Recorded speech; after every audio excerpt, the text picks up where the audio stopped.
is basically third base. Welcome to Love at the Milky Way Diner. I am so grateful to the folks at Clumsy Cat Studios for passing on a Steam key for me to demo this game and showcase it for you all. It is a game, from what I've heard, it is part diner management, part dating sim. So we'll get to meet some customers and potentially pursue a route with, I think there's either 6 or 7 characters that we'll get to interact with. Currently, the game is available on Steam. As of the recording of this stream and video, the Steam page is down, but you can still download the game off of itchio, and downloading it from there will give you a Steam key, so you can still play the game even though their Steam page is down. I have had the chance to see a few of the characters. I can't remember a whole lot about them, but I think that makes it even more fun because then I'm not kind of going in based on certain preconceived notions that I'll have about them. So let's dive into this game. And also switch to a different category because I always forget to do that.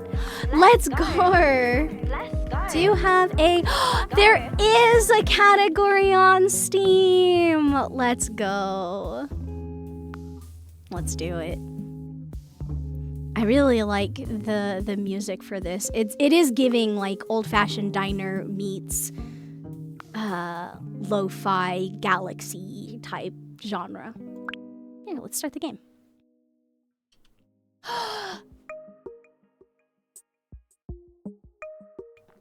I love a game that lets me put it... I literally almost put in my whole government name. I will not be doing that. You know what I will be doing?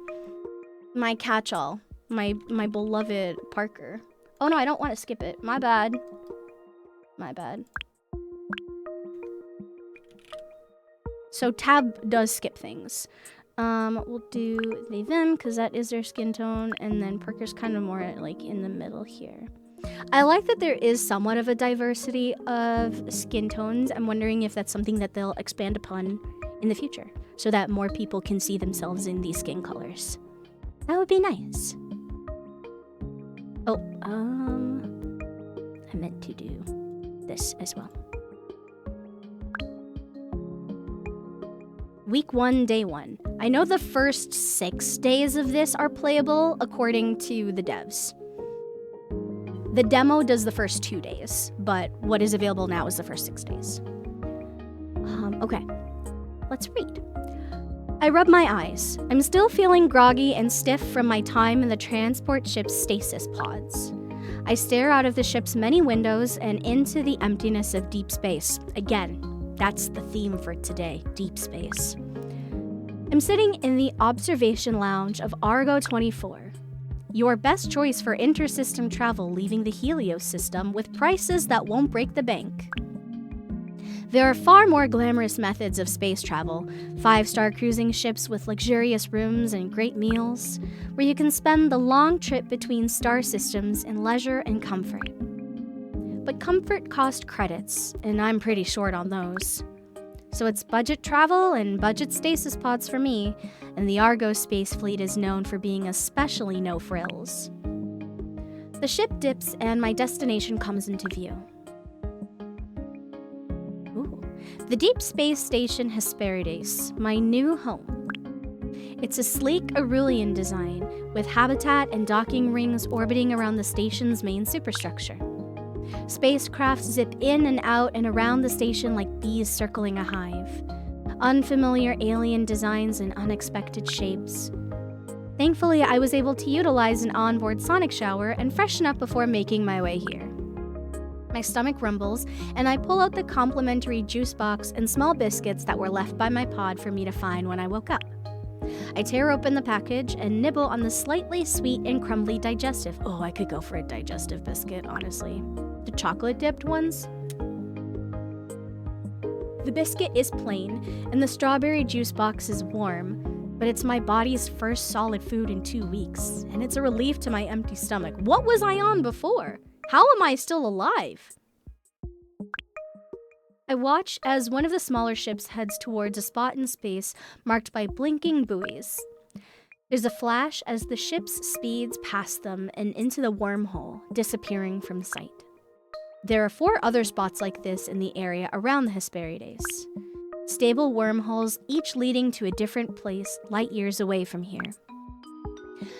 Attention all passengers, we are now beginning docking procedures for Deep Space Station Hesperides. Please make sure to bring all your belongings with you as you disembark. On behalf of the captain and all of our crew, we thank you for choosing Argo Space Transport.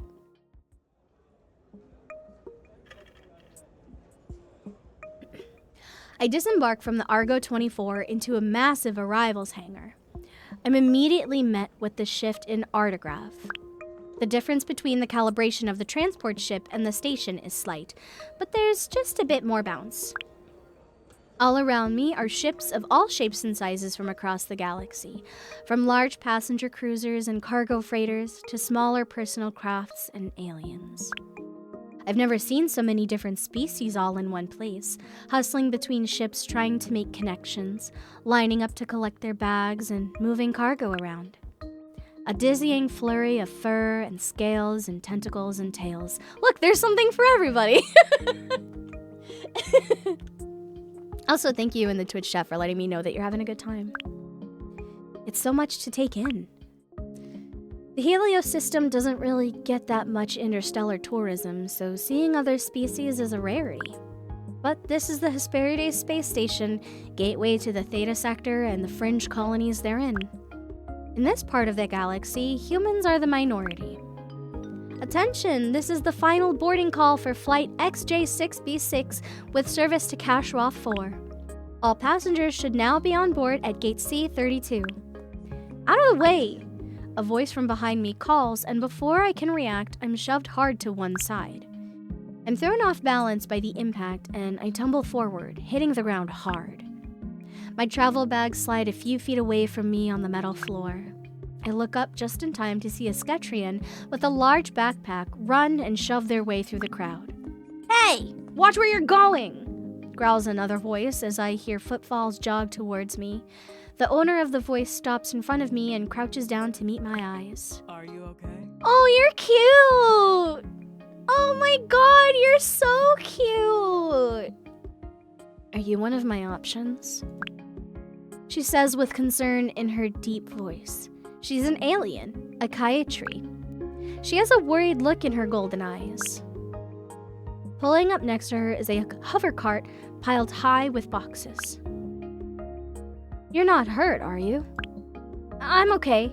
I might have a bruise or two, though," I say sheepishly as I rub my right elbow, which bore the brunt of the impact. "Here." Let me help you stand." She extends her large clawed hand towards me, and I take it. Oh my god, don't mind if I do. She pulls me up with ease. I can't help but be slightly startled by her strength. Oh, she's buff! I mean, I could tell from her appearance, but like, to know now that she's strong and she could pull me up.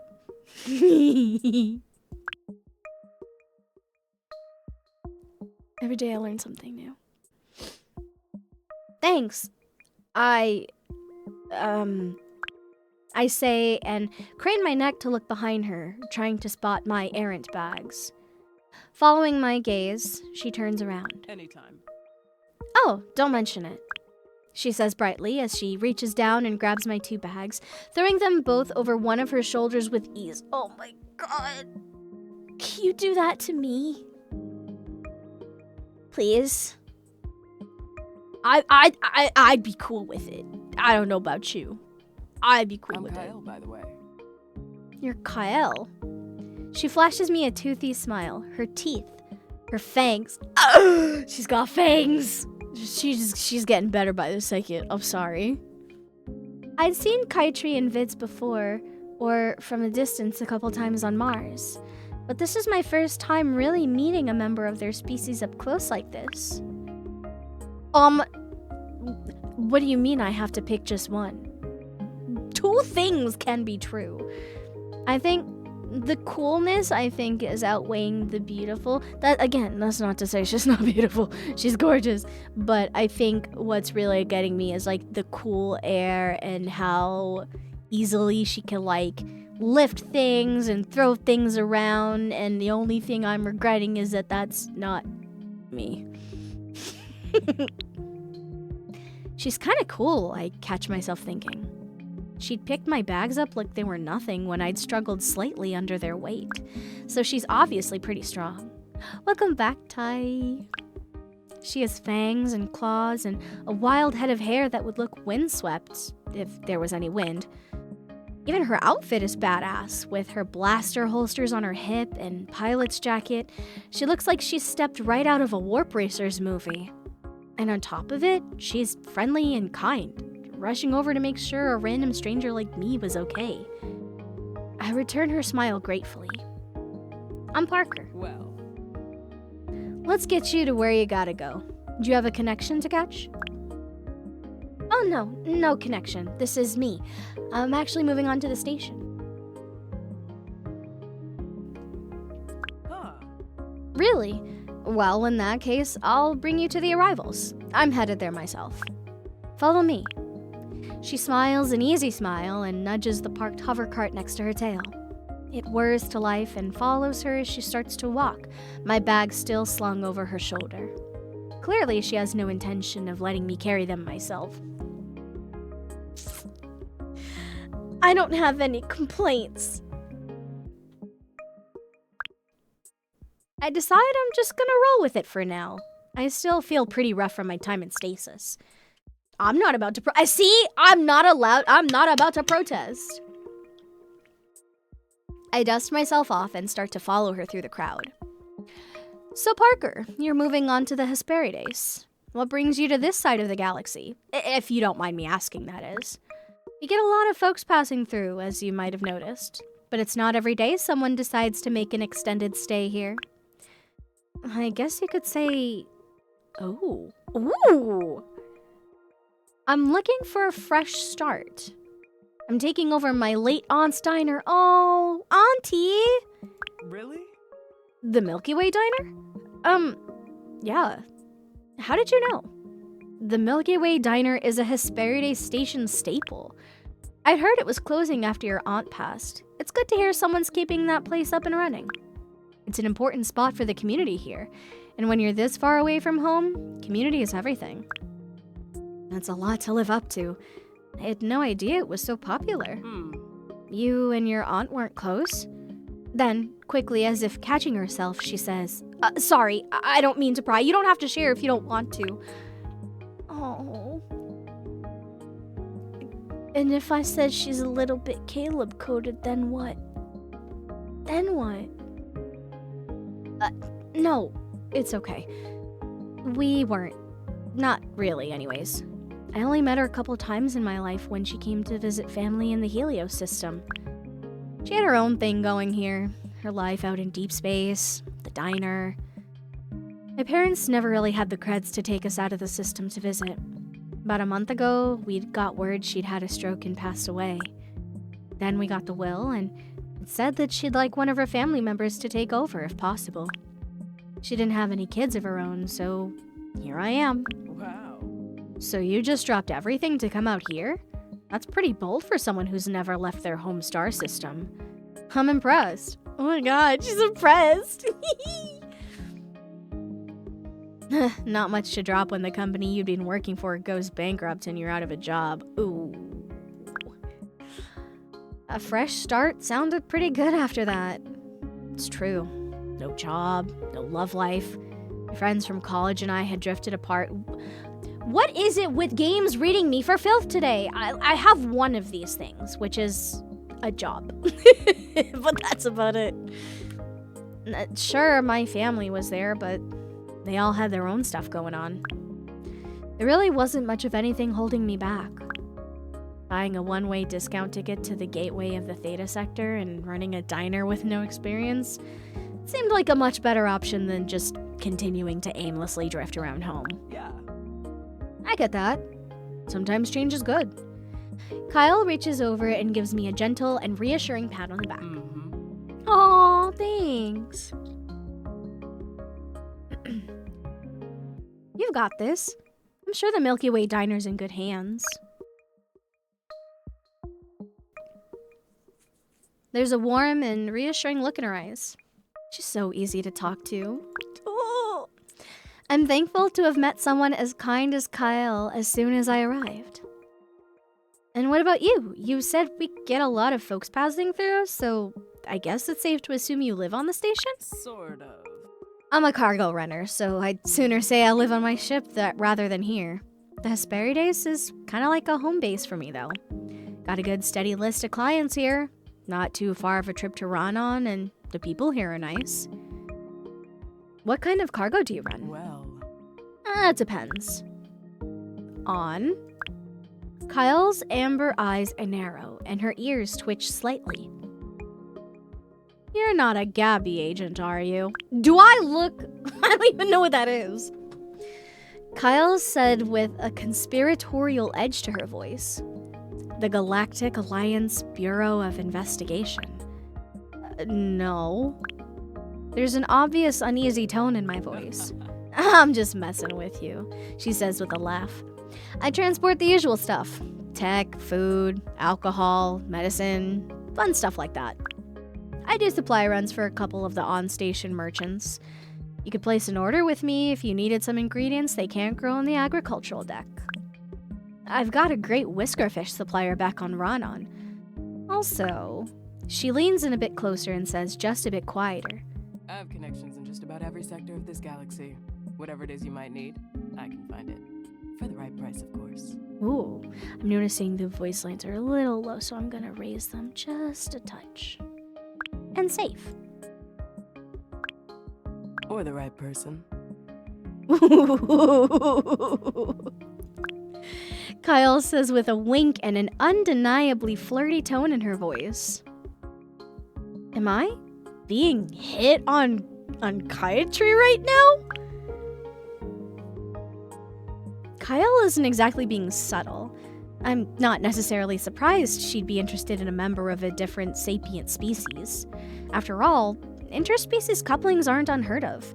People from different star systems have been living side by side for centuries. There was even a Martian drama series a few years back about a Naru and a human. I am surprised she's interested in me. Oh. Okay, but can I flirt back as friends? Is that allowed? Can I flirt back as friends? Because I do that. But also I don't realize that I'm doing it. Oh, and how would someone like me, for example, go about becoming the right person?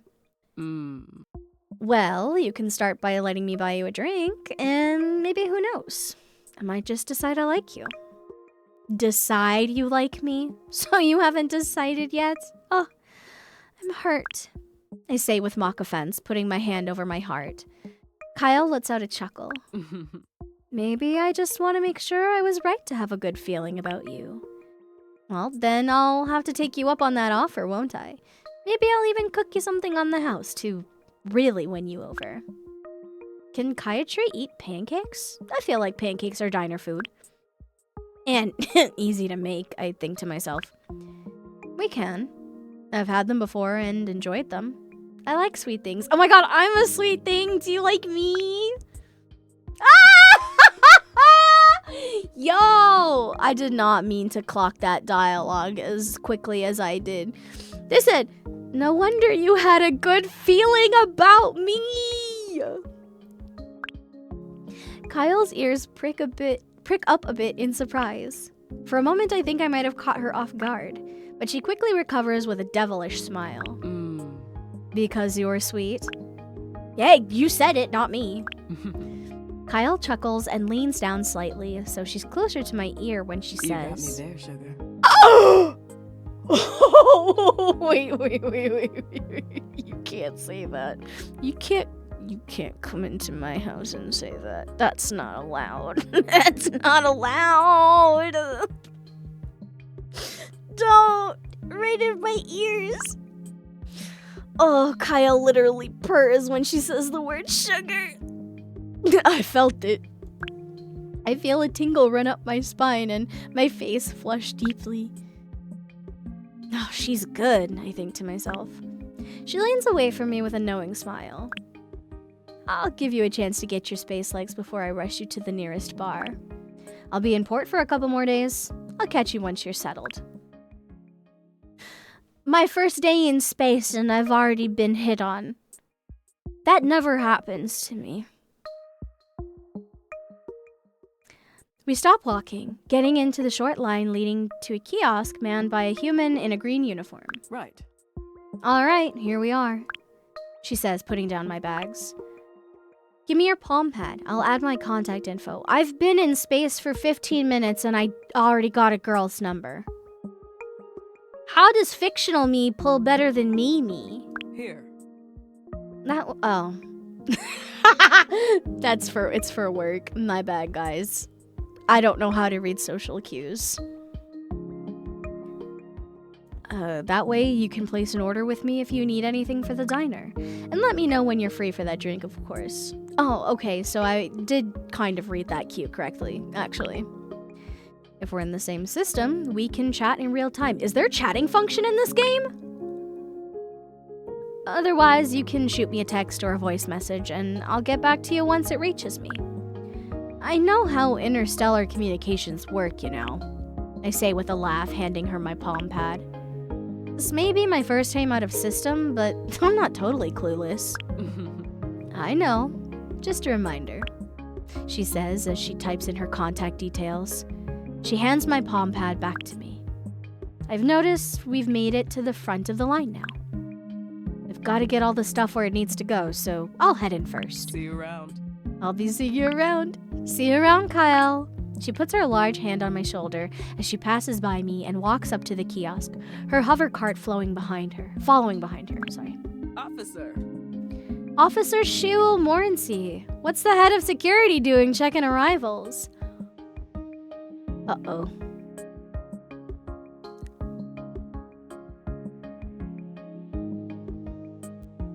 Oh no. I fear this is going to fall into the Sebastian Stardew Valley and, what's his name from Coral Island? What is his name? Oh my god, what is his name? The space guy. Waku. Waku Coral Island. This man is about to be my downfall. This is Officer Morency, as Kyle had called him. He has wavy chocolate brown hair that curls around the nape of his neck and a stern expression on his face. He's not too tall, with an athlete's build. I can't help but notice the prominent bags under his dark eyes. He looks like he hasn't had a good night's sleep in ages. Welcome aboard. Officer Eshket called in sick today, so I'm taking over his duties for now. Can I please get your name and purpose for your visit to the station? His voice is deep and soft with a stern edge. Really? Really, Shiwoo? We gotta do this whole song and dance every time? It's not like you don't know my name and call sign by now. I know your name, Kyle, but regulations are regulations, and there are questions I need to ask every person who goes through arrivals. Now, can I please get your name and purpose for your visit to the Hesperides station? I know, this art style is so cute. Shout out to the art team. Kyle's tail twitches slightly in irritation, and she rolls her eyes. Ka-el Vashruna. Cargo delivery for Ashketh's General, Roswell, and Wayfarer's Rest. Shipping manifest will be under call sign Starblazer.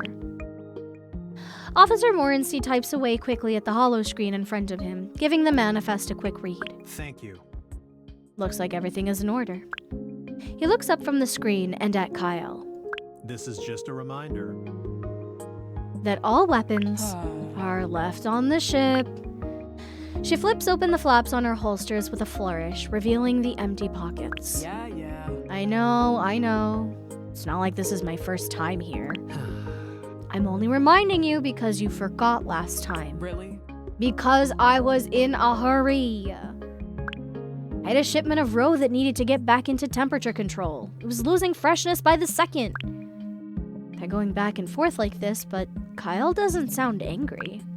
Just mildly annoyed at the bureaucracy of it all. Kyle seems to be the type that chafes up against rules and regulations, and Officer Morency doesn't seem the type to loosen protocol for anyone. That's fine by me. Arms out. Just gonna give you a quick scan, then you're free to go. Oh, look at these little guys. They look like the Autobots. A pair of spherical float droids deploy from behind the kiosk and float on either side of Kyle and her hover cart. Scanning. Please hold still. The two droids emit green scanning beams and float around Kyle, scanning her and her cargo. The characters are charactering. I have nothing else PG to say. Listen, you can leave a little grr bark bark awooga awooga in the chat as a treat. By the way, you look more exhausted than usual today. You holding up all right? Now it's Officer Morency's turn to roll his eyes. He sighs a bit and rubs the back of his neck. Yes.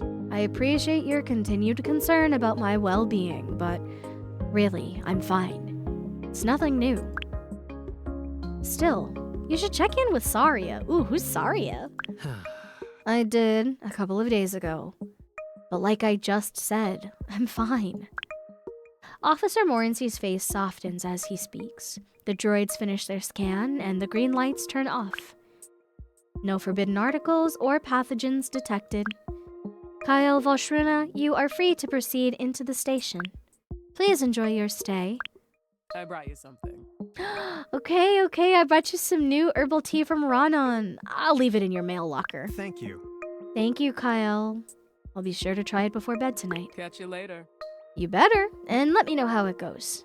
I'll catch you later, bud. Aw, bud is such a cute term of endearment. I love it. With that, Kyle gives her cart a nudge and she walks into the station, but not before looking over her shoulder at me and giving me a smile and a wave.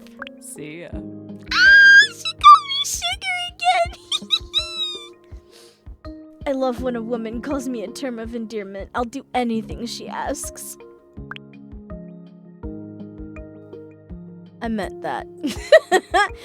And with that, she disappears around the corner.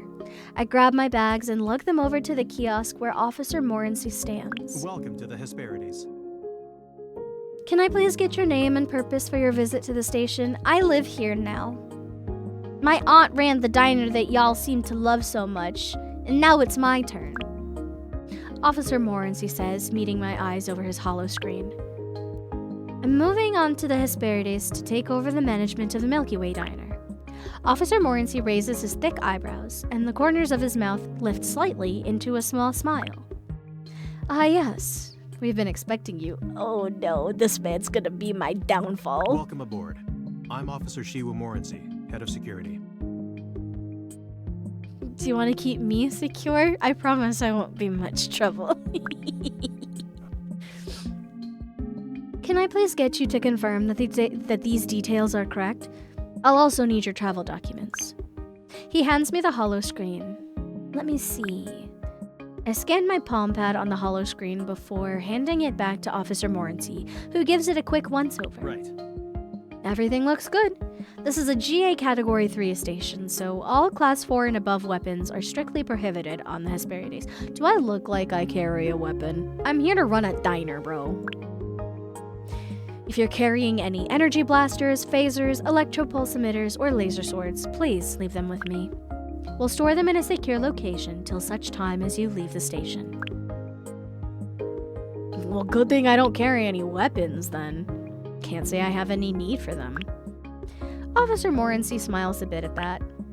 I wish more people shared that sentiment. Oh no, I'm getting along with him.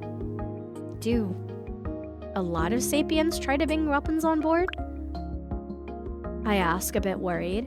I'd heard stories on the news of the lawlessness of certain parts of the galaxy where the GA had less control. Stories about pirates and bounty hunters armed to the teeth. Was this station the galactic equivalent of a frontier town, like in the old Earth Western movies? We're not too far from some fringe colonies. Things are a lot rougher out there. But personally, I've always felt that carrying a weapon invites more trouble than it solves. He looks up from the screen to meet my eyes. I must look worried because he quickly clarifies, "You don't have anything to worry about. The station is completely safe." The Hesperides is under GA protection, and we take our no weapons policy very seriously. You won't be seeing any shootouts on the promenade. Anyway, let's see. Right. I'll go ahead and update your access files so you can use your palm pad to access the Milky Way Diner as well as your quarters. If you'd like, I can have someone from the agricultural deck drop off some ingredients at the diner for you. Oh, hell yeah, that'd be helpful. Oh yeah, that would be great. I'd like to take the kitchen for a spin. Of course. I figured as much. Let's see. What else? You'll be in room 3 of Living Block B. Your room will have a bathroom with water and sonic showers, a tub, and a kitchenette, as well as your bed. Sheets and pillows are provided, and the room has been prepped for your arrival. Oh, hell yeah! There's also a common space with a living area and larger kitchen. Your neighbors have already been told to expect you. Please make sure to introduce yourself when you get the chance, as you'll be sharing the space with them. I'd heard about similar setups in other stations and space colonies. Life in space can be isolating, so dwellings and neighborhoods are often planned with an emphasis on community building. Noted. Last time I was on a totally safe space station, it was crawling with xenomorphs. Stop! Ooh, do you like living here? I've never lived off-world, so I'm not super familiar with station life. Yes. I do. And I'm sure you will too. Sharing space with your neighbors and living alongside different species can take some getting used to if you're not accustomed to it. But you'll get settled soon, so try not to worry too much. That's reassuring to hear. This is also new to me. It's not the biggest station. Functionally, it's kind of like living in a small town. There's the good and the bad that comes with that. For example, once news got out that the Milky Way Diner wasn't actually closing down and Cassie's family member was coming from Helios to take it over, let's just say you've been the talk of the town. Small town gossip is a thing even at the gateway to the Theta sector, huh? Seems so. Pretty much, I'm sorry to say. Officer Morency says with a shrug of his broad shoulders. On the bright side, you're the human that's bringing back a beloved station eatery. So I'm sure you'll receive a warm welcome as a result. Kyle mentioned the diner was really popular. Whoa. I'm hit by a sudden wave of vertigo. It's like the ground under my feet has given way. Oh, are you gonna catch me? Oh, no. Did I faint? Oh, no. I feel my eyes roll into the back of my head and I crumple. I'm fully expecting to hit the ground for the second time in less than an hour, but the impact doesn't come. That was close. Did he catch me? Oh, if I'm about to get a CG of his face, I'm not responsible for the sound that comes out of my mouth. Oh no, it's the Dan Hung resuscitation scene all over again. Oh no, I'm still mad that they didn't kiss. I want my Dan Hung kiss and I want it now. I hear Officer Morency's voice closer and softer now than it was before. My eyes flutter open, and I realize why I'm not currently concussed. He caught me. Officer Morency's face is only a handful of inches away from mine. I'm frantically spamming the Debbie Ryan hijab tuck emote. This close up, I'm struck by just how handsome he is. His hair falls into his eyes, and his thick brows are knitted in concern. A slight frown on his soft-looking lips. One of his hands supports the head, the other is wrapped around the small of my back. He must have vaulted over the kiosk and caught me just before I hit the ground.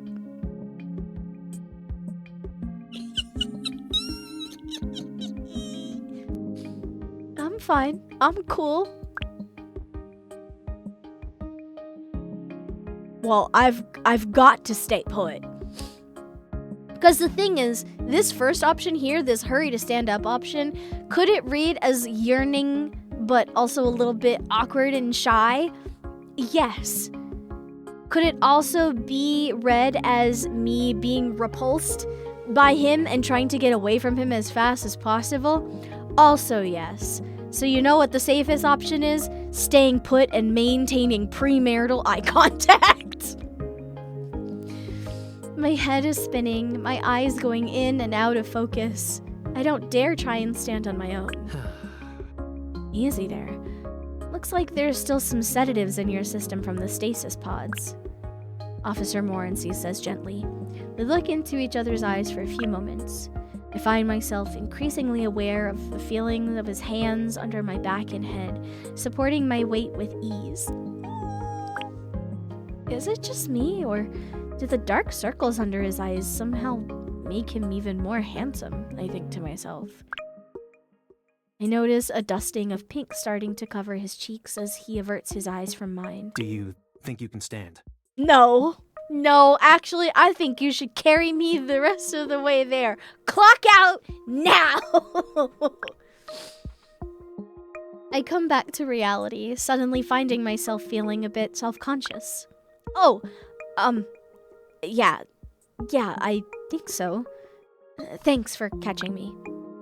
All a part of the job. Officer Morency helps me stand, supporting me as I try putting weight on my wobbly legs. Yeah, that'll happen. Thankfully, I feel the vertigo waning. Ugh, I feel awful, I say as he lets me stand on my own once again. I get my bearings and he walks back to his post behind the security kiosk. Well, if it's any consolation, you're not the first person to faint from cheap stasis sedatives. Still, you should head straight to the medbay once you've been scanned and cleared. Dr. Saria will take a look at you, and she can give you something to help you as the drugs leave your system. That sounds like a good idea. I'll do that. All right, arms out. Officer Morency says as 2 float droids deploy. I really am a magnet for strong, attractive people today, and I am not complaining. Look at the way that I twirl my hijab around my finger. You think I'm upset about this? I comply, and they take a couple moments to complete their scan. No forbidden articles or pathogens detected. Parker, you are free to proceed into the station. Please enjoy your stay. I start to pick up my heavy bags. You can just leave those here. Oh, goodness. I'll get a delivery bot to take your bags to your room. Just focus on getting to the medbay. It's on level 5.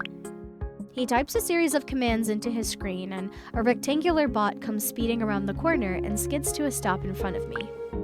With a series of cheerful-sounding beeps, it splits from the vertical seam down its middle, a compartment filling the gap between its 2 halves.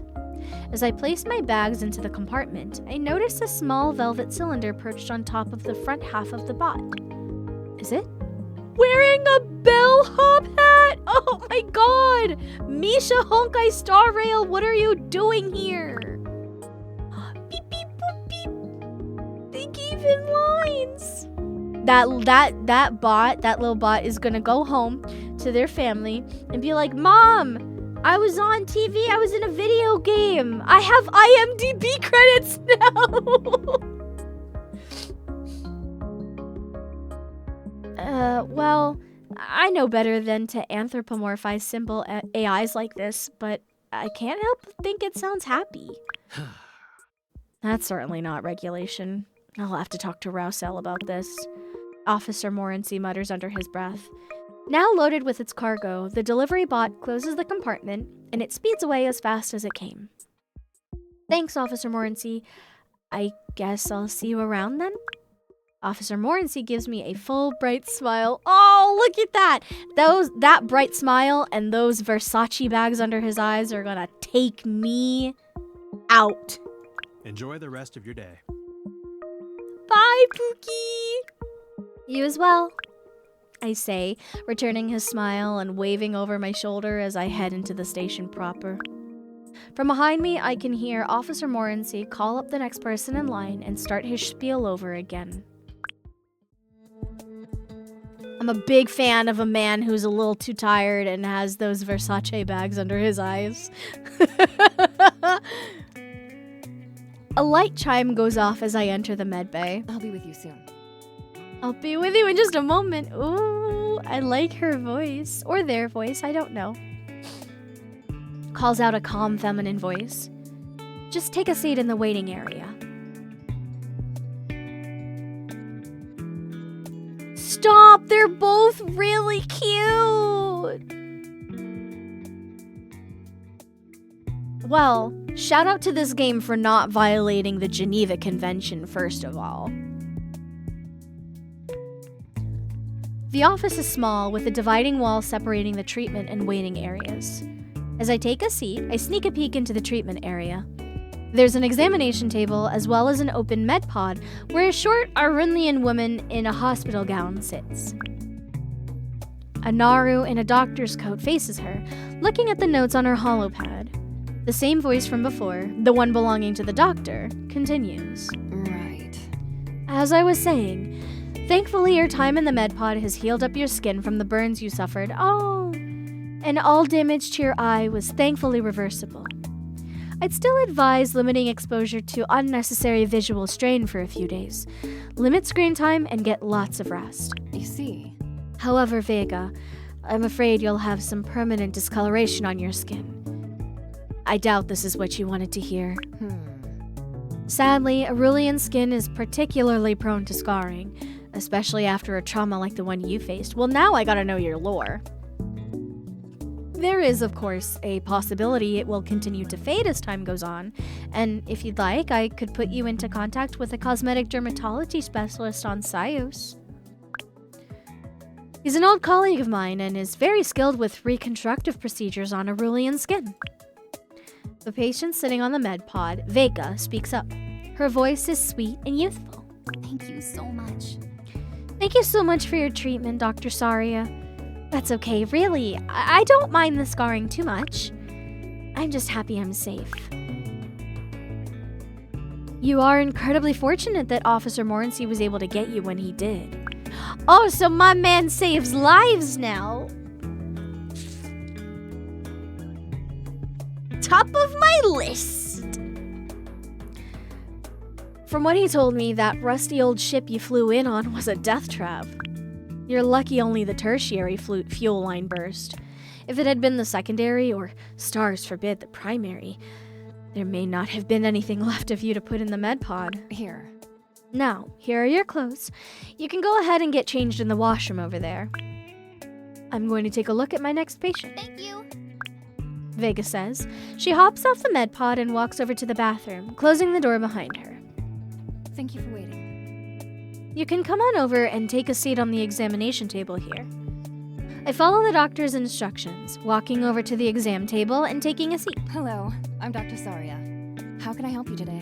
I've got vertigo. Well, it's vertigon now, but you know what I mean. Hi, I'm Parker. I just got off a long-haul trip. I've been out of stasis for about 2 hours, but I've been feeling kind of off. A bit sore and dizzy.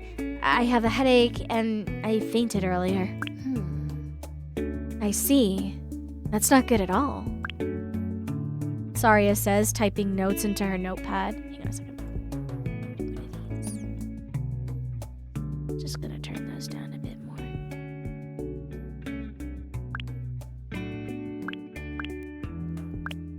How long did you spend in stasis?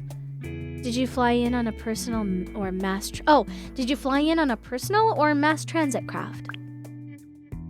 Mass transit. One of the Argo spaceline ships. Saria winces. Is this the galactic equivalent of like a megabus? Or like a Lucky Star bus? Saria winces and clicks her tongue in disapproval. That makes sense. The brand of sedatives for stasis the Argo space fleet uses are outlawed in Naru space for this exact reason. Oh, shoot! They gave me some bad substances. I'm sorry you're feeling unwell as a result. She gives me a sympathetic look and types a few final notes into her holopad before placing it on the table next to her. Hi, Evie! Stay still while I scan you. Lie back on the examination table and stay still. I'm going to do a quick scan to check your vitals. Oh, she's really pretty from this angle. Oh dear. Oh no. Everybody in this game is cute. Congrats on being Zane's stress relief, by the way. I do as Saria instructs and lie down.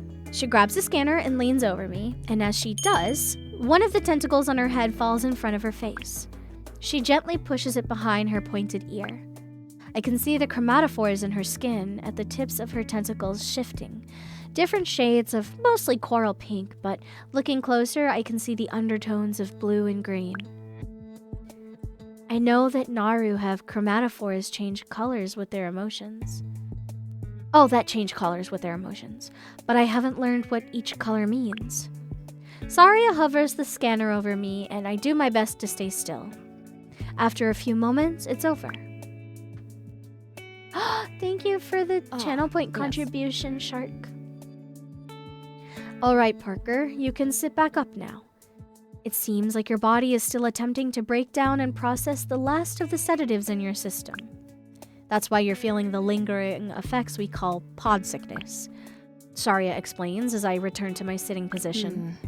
I can give you an injection that will speed up the process significantly. Since it will be going into your bloodstream directly, you'll feel better much quicker. Are you okay with needles? I'm fine with them. But I like that they have the option that, like, if you're scared of them, you can communicate that. I'm fine with them. Needles don't really bother me all that much. Well, that's good to hear.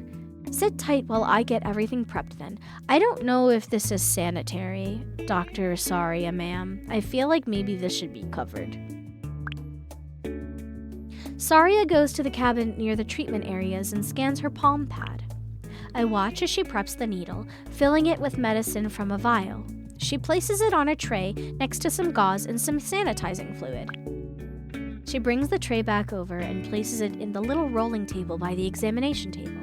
You're full of food. What kind of food? And also, speaking of food, we spun the wheel of consequences earlier and it landed on pick my lunch or dinner. So, if you are tuned into the chat, I am taking suggestions for what I should get for lunch or dinner tomorrow.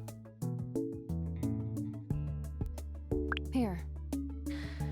All right, Parker. I'm just gonna do a quick swab here to sanitize the area.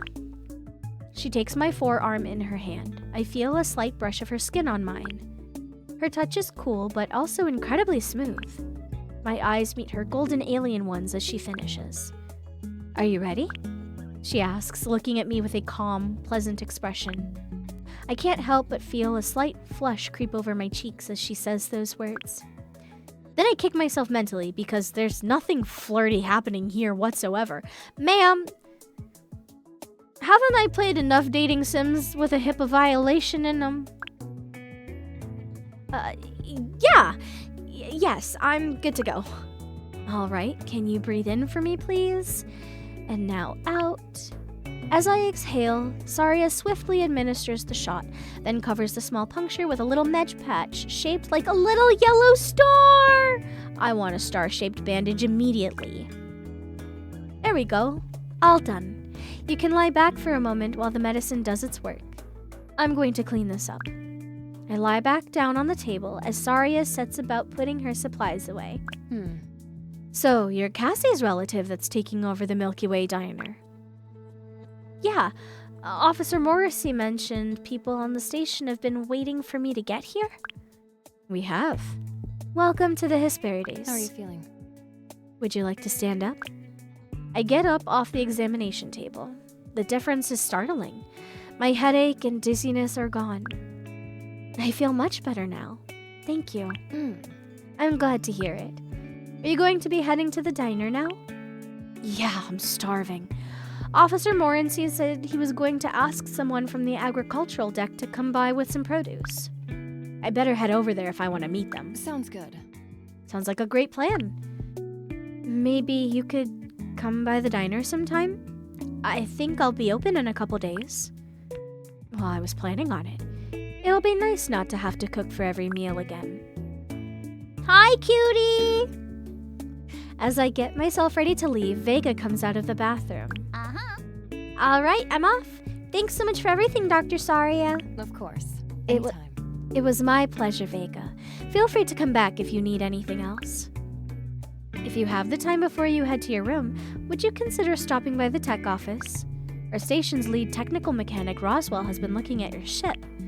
They'll want to talk to you when you get the chance. Maybe you can walk with Parker here to the promenade? Or promenade? My bad.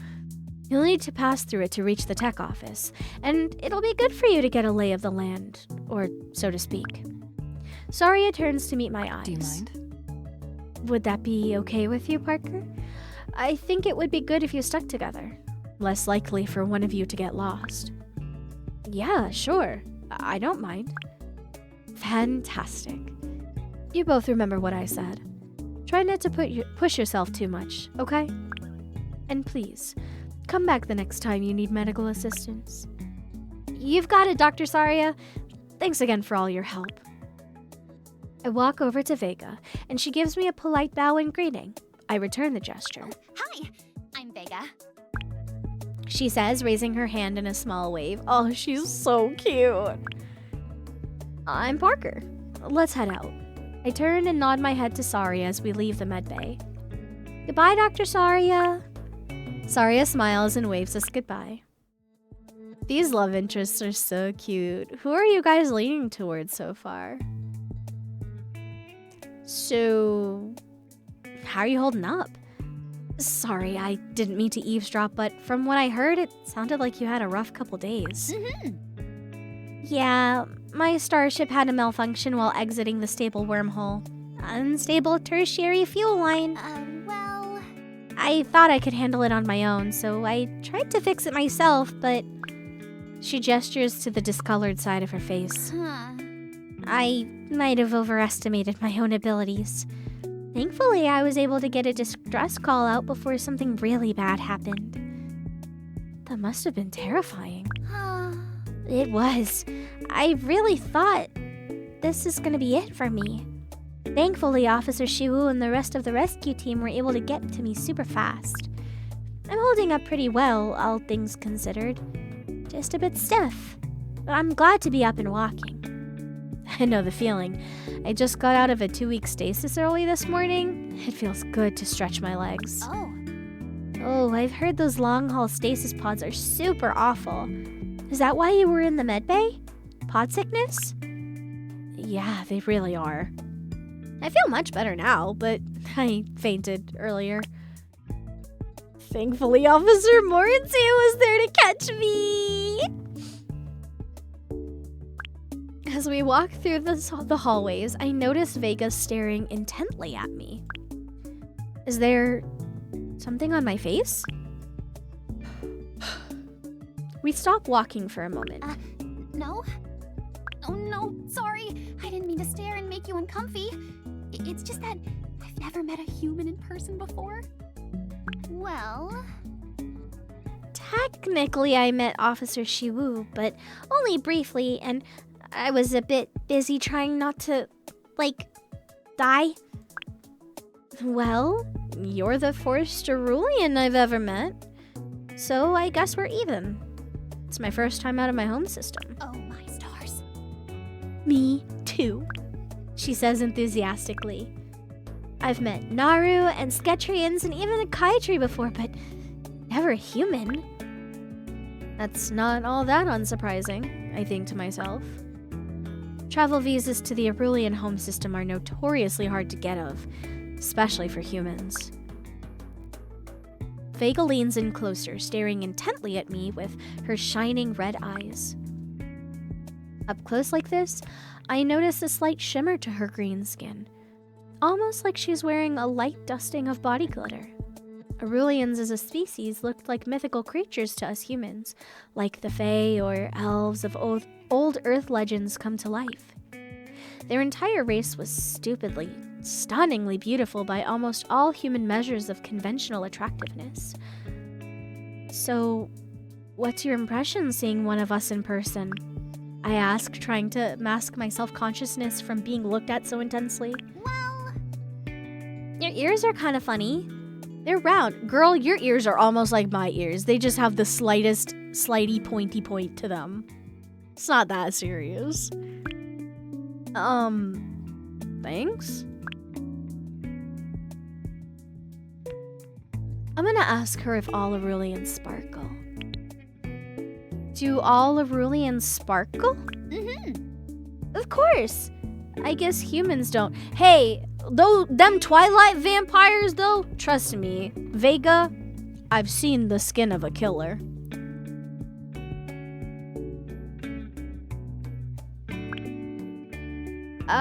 We don't. Not unless we're wearing makeup, that is. I say with a little laugh, shaking my head. Our hair does turn white as we age, though. really? That's so cool! Our hair just stays the same color all our lives. What's your lifespan, though? Some Aurelians say humans are pretty ugly, but I don't agree with that at all. Are you calling me cute? You're calling me cute? She muses matter-of-factly. I raise my eyebrow at her comment. I'm glad you don't agree, but I'd be lying if I said that wasn't a little insulting. And even a bit specious. It's one thing for species to have different beauty standards, but to just say it like that? Well, What do humans say about us? Girl, I don't know. How to answer that question? It's a weird quirk of evolution that Arulians and humans happen to look a lot alike. But the histories of our civilizations could not be more different. The Arulians were the first GA civilization to harness nuclear fission as an energy source. Incredibly technologically advanced and ridiculously wealthy, thanks to their resource-rich home planet of Arulia Prime and 4 habitable moons. Damn! Humans, on the other hand, are best known for being the one and only species in the Galactic Assembly that somehow managed to fuck their homeworld till it was no longer habitable through their own greed and stupidity. One might even say Earth was left in devastation. Sure, we managed to survive the collapse of our home planet and expand throughout our own solar system with the comparatively rudimentary technology we had developed, but we probably could never have dreamed of achieving interstellar travel on our own. It's doubtful the GA would have even reached out and made first contact with the primitive, resource-poor residents of the Helios system had their hand not been forced. It was an open secret that the Arulians tended to look down on our species more than any other. In the general human consensus, Arulians are a bunch of beautiful, rich snobs, blessed with ridiculous good looks and more resources than they know what to do with. Oh, I'm gonna say your species is beautiful, cause girl, you were specious to me, but even though that was rude, I'm not gonna be specious back. Your species is very beautiful. And a bit full of yourselves. I think it to myself, but don't say it out loud. Oh, she's so cute! She says, flipping her hair over her shoulder and flashing me a dazzlingly bright smile before continuing to walk. Oh yeah, I think. Definitely full of yourselves. I follow her down the hall. So, where were you heading before your ship broke down? I wanted to get as far away from the Arulian system as possible, so I figured the Theta sector was a good bet. That makes sense. The Arulian moons are all the way on the other side of the galaxy. Even with the help of stable wormholes, it still would have been a 3 or 4 week journey to get there. You're not a criminal or something, are you? On the run from the law, headed to a fringe colony to lie low and plot your next big heist? No, nothing like that. I just felt so trapped back home. I guess you could say I needed some space.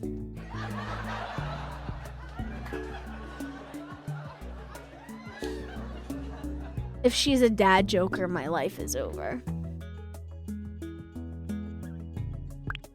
Was that supposed to be a pun? You didn't like it? I thought it was... Hey, where'd you get that body from? I thought it was out of this world!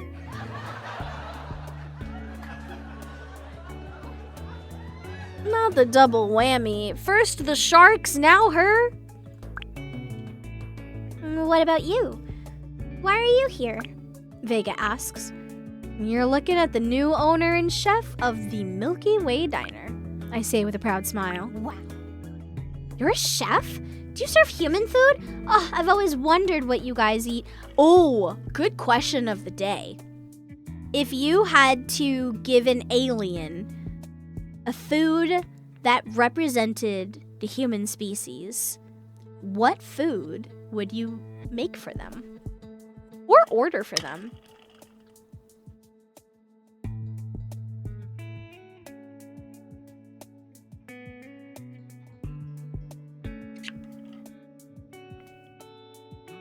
Ooh, a dumpling is a good answer. Every culture's got a dumpling.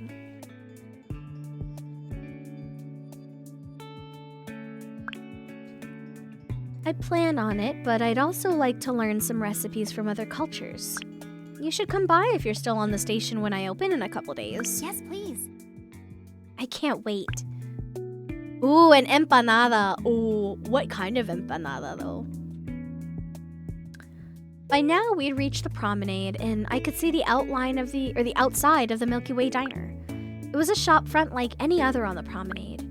You know what this low-key reminds me of? This reminds me of the mall episode of Voltron. Do you remember that episode? I think it was in season 4. The episode where they go to the space mall. Oh no! Raise your hand if you have been personally victimized by Voltron Legendary Defender.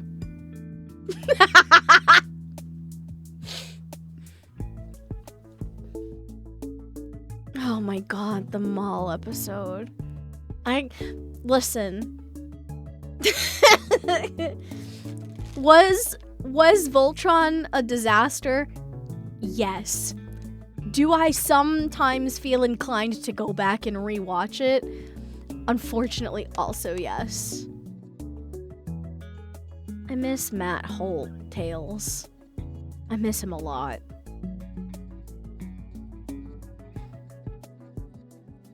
But there was a window on the side with the diner's name painted onto it in bluish-green letters, which made it unmistakable. Speaking of the diner, this is me. Do you think you'll be able to make it to the tech office on your own from here? Mm-hmm. Yeah, I think I'll manage. Thanks for walking with me. Do you think maybe I could get your contact info on my palm pad? Wow, I'm just collecting all sorts of phone numbers today. Then a bit more shyly, she adds, just so you can let me know when you open your diner. I promise not to bug you. Sure. She hands me her palm pad, and I type in my name and contact info, then add first human friend. I want to be friends with her so bad. I want to go space shopping and get space coffee with her. Do you think they have Dunkin' Donuts in space? Do you think we should we transplant Dunkin' Donuts into outer space? She takes her palm pad and beams as she looks at the contact profile. Oh, you're really my friend now? She asks, hugging her palm pad to her chest. Yeah, I think so. Is that weird to say? Vega shakes her head. I wonder if I imagined the tears I saw welling up in her eyes. No. Not at all. I'll send you a message. Make sure to log me in as your first Arulian friend, too. She turns away from me and begins to walk off. See you later. Bye, Parker. See you soon. Vega shoots me one last smile, and with that, she very nearly jogs away from me and around the corner toward the tech office. Oh, she's so cute. Oh my god, my lime green espresso machine. Look at that. I wonder if she's named Vega on purpose because she looks like she walked out of DBZ. I think she is named after the star. There is a star named Vega. I scan my palm pad and the door to the diner unlocks. There's a slight chime as I open the door. The diner is small and cozy with a couple booths and some countertop seating. The kitchen is open and there's a door leading to the walk-in and office at the back. I walk behind the counter and explore the kitchen. Pots, pans, knives, and cutting boards, all clean and in their place. A few non-perishable ingredients are still on the shelves, but it seems like the walk-in was cleaned out. Sanitation probably did that so nothing would start going bad. I run my hand across the well-used countertop and let my mind wander. The sound of the door chime jolts me back to reality. I turn around to see an Arulian man in an orange worksuit standing in the doorway. He carries a large crate under his muscular arm. Excuse me? Oh no. Oh dear. We're about to have a problem. And he's wearing a crop top. Hold on, everybody. Pause. Look at that little sliver of skin there. You're wearing a crop top, I can tell. What are you trying to show off? Your slim little waist? For what? So I can grab it?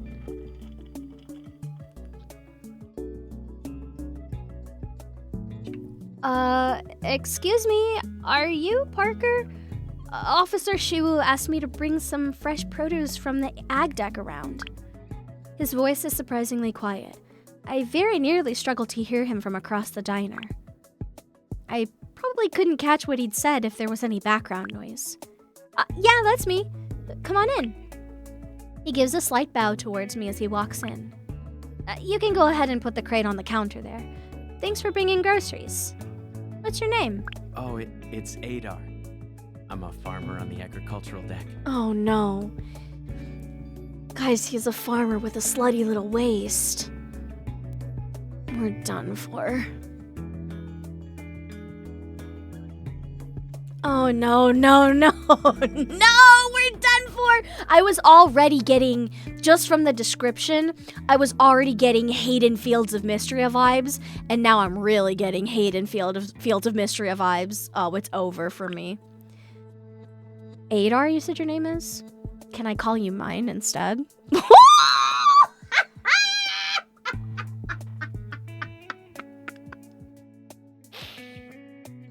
Damn. All right.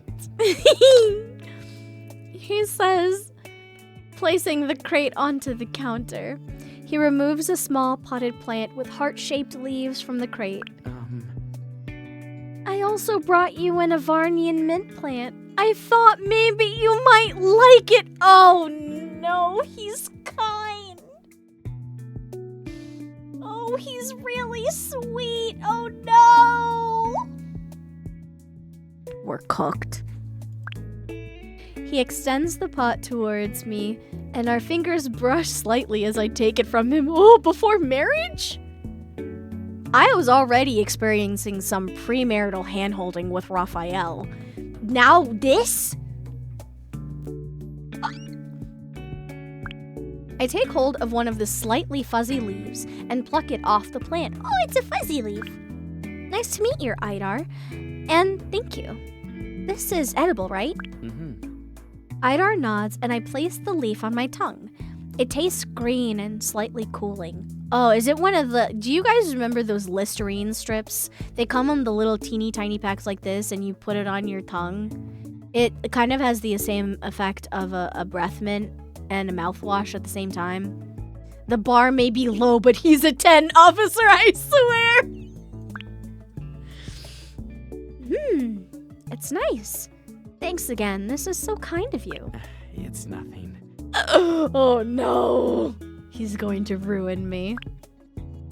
I place the little plant on a shelf by my cooking station, then lean over the counter to get a closer look at the contents of the crate. Oh. I look into the crate and realize with embarrassment that I don't recognize a single bit of produce. I shouldn't be surprised. This is a multi-species station, home to only a handful of humans. I'm gonna teach you guys the art of a grilled cheese. I'm gonna teach the aliens how to make a hell of a grilled cheese. Thanks for letting me know that y'all are having a good time. Of course, the ag deck would be more focused on growing crops catering to the myriad of other species that call the Hesperides home. I spot a tomato hidden amongst the unfamiliar fruits and veggies. At least I know what to do with one of those things. Is something wrong? Oh my god, his voice is so soft! Who voices this guy? I need to give whoever voices this character, please hit me up so I can give you $100 right now. I'm so dead ass.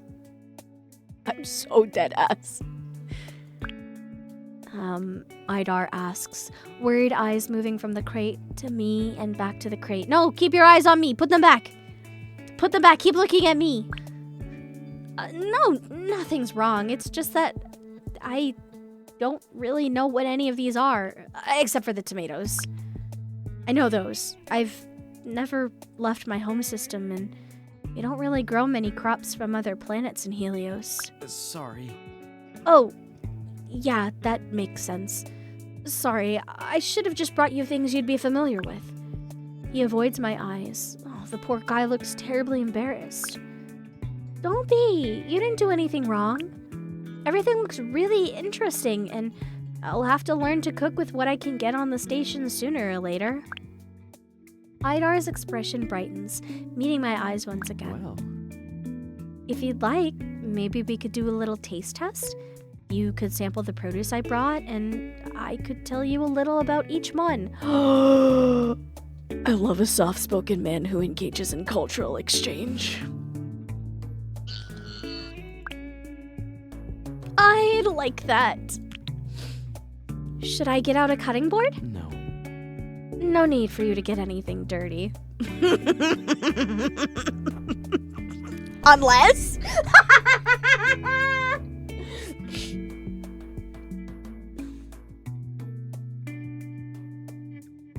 Unless? Evie! Did you forget that we had to delete the WTF command forever?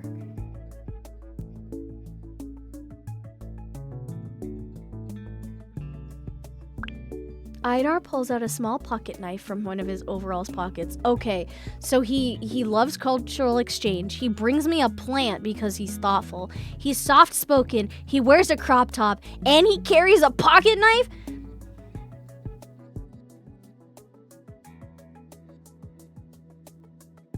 I need to destroy this wall brick by brick.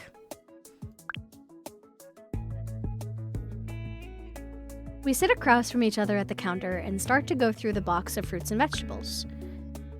His voice is quiet, but his tone is more confident. Which one do I want to try first? Oh! He might be the pinnacle of mankind, which is unfortunate because he's literally an alien. I want to try this one because it looks like a daikon radish. This one kind of looks like a big radish. Ooh, guys, I'm kind of smart. I say, handing Aedar the big white root vegetable. It's a snow root. They grow in meltwater ponds on Ranon near hot springs, but we just grow them in special hydroponic towers here. Aedar slices into the snow root with his knife. If you feed me... Feeding me is basically third base. I'm surprised to see that there are lace-like holes running through the center of the root. He hands me a slice and I take a bite. It's crunchy and starchy like a potato, but there's a slight zesty, spicy, radish-like taste. It's nice. I like the crunch. Oh, I'll pickle those for 84 years. Aedar nods in agreement. There's lots you can do with them. Cook them, bake them, mash them, and eat them raw. Can you boil them, mash them, stick them in a stew? They're incredibly filling as well. Let's do this one. Let's try this one. It kind of looks like a pomegranate, but also kind of an Octorok from Zelda. I point to the pinkish red pear-shaped fruit with a crown of spikes on its larger end. This is a ruby fruit from Sketro, he explains, picking up the fruit and slicing into it. It does kind of look like a cactus pear, yeah. These used to be impossible to grow on ships. They're a cactus Oh, you called it, Evie! It is a cactus fruit! Well done! They're a cactus fruit with very specific requirements. But about 5 standard rotations ago, the Sketrians came up with a gene-modded version that can be farmed on a standard grow tower with some minor adjustments. Higher yielding, too. Aedar cuts himself off as if remembering something. Sorry. Oh, honey. You said, sorry, I hope I'm not bothering you too much. Hey, guy! Oh, shoot, it's not on this water bottle. My other water bottle has a sticker that says info dumping is my love language. I need you to dump so much information on me immediately, like yesterday. Look at his face!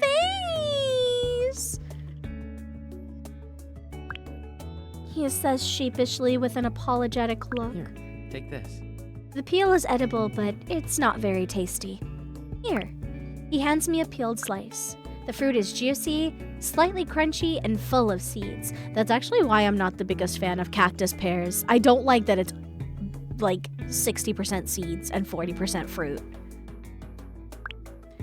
It's very sweet, and something about its flavor reminds me of bubblegum.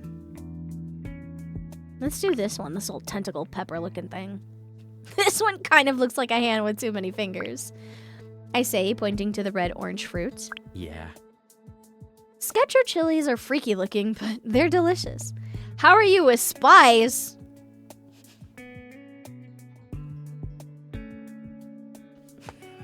How am I with spies? How am I with spies?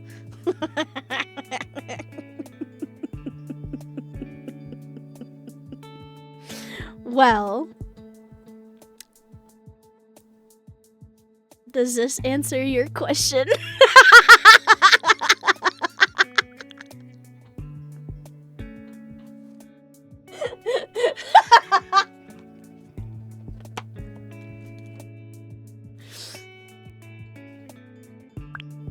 I'm okay with it, but how exactly how spicy are these? I'm not gonna destroy my taste buds, am I? Well. It's not that spicy, so you should be fine. The peppers from your home system have a chemical called capsaicin. Maybe. Oh, I did say it right. That makes them spicy. This one has a bit of it too. Okay, but does it have like sriracha bit or does it have like Carolina Reaper bit? But they also contain hydroxyalpha sansule, which has a more tingly effect. That sounds cool. Let's give this thing a try. Aedar breaks off a finger from the chili and hands it to me. I go for it, taking a big bite. It's crunchy and very similar to the peppers I've had before, so maybe it's more like a jalapeno or a chili. The heat is subtle, creeping up before the tingling hits, numbing my tongue slightly. It's tasty, and the numbing spice is kind of addictive. Do you like it? Oh, yes I do. How is it? Not too spicy? I shake my head. No, not too spicy at all. It's pretty tasty, actually. Okay, good. How about this one? I lift up a purple and yellow vine bearing bright purple fruits. Kashri berries from Ranon, the ultimate superfood. These are an incredibly important food source for the Kaya tree, and they're also an incredible crop to grow on Agdax. On top of being full of antioxidants, they're one of the best sources of vitamin D you can get. Well, I can think of another one. Heyo!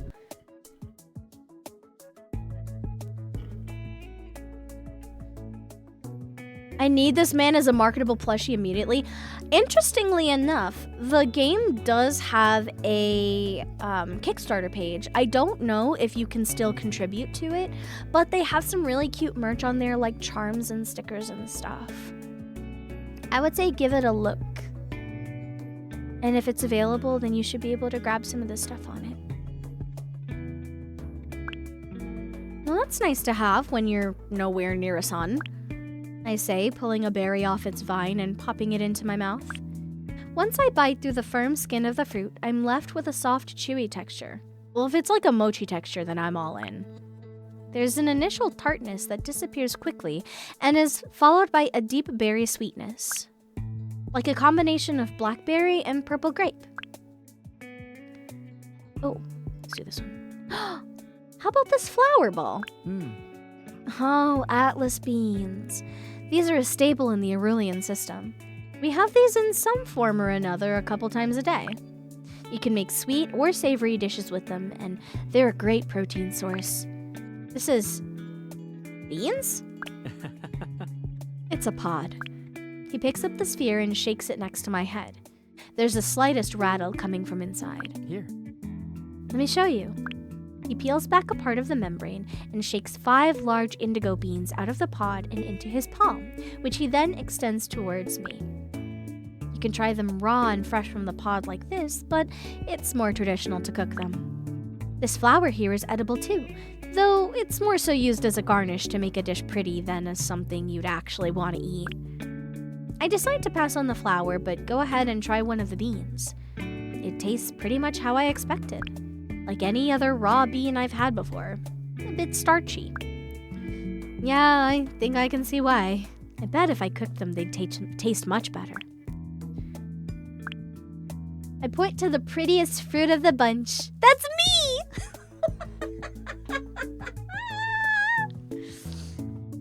It looks like a blue bubble with a pink center. What's this one called? Well, This is a sea berry from Nauru. We actually grow these underwater in our saltwater glow shrimp tanks. The plants and the shrimp provide each other with nutrients that keep each other healthy. It's a fascinating symbiosis. Go on, try one. Just take off the little top part before you do. I turn the small crystal-like fruit over in my hand. The outer membrane shines with a bubble-like rainbow iridescence. It's almost too pretty to eat. Almost. I take off the top part as Aedar instructed and pop the sea berry into my mouth. The moment my teeth break the outer membrane, I'm met with a gush of salty, slightly sweet water, followed by the sweet, tropical, and slightly floral taste of the inner fruit. That's so unique. So, which one did you like the best? Oh.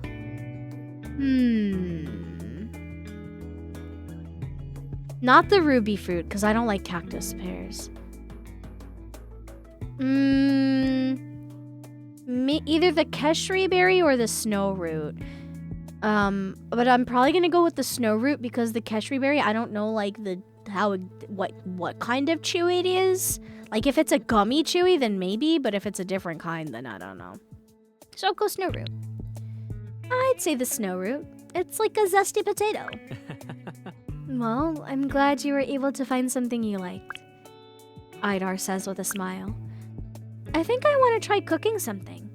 It's about lunchtime. How would I know that? Time isn't real in space. Have you eaten yet, Aedar? it's fine. I'm going to worry about you. What are you talking about?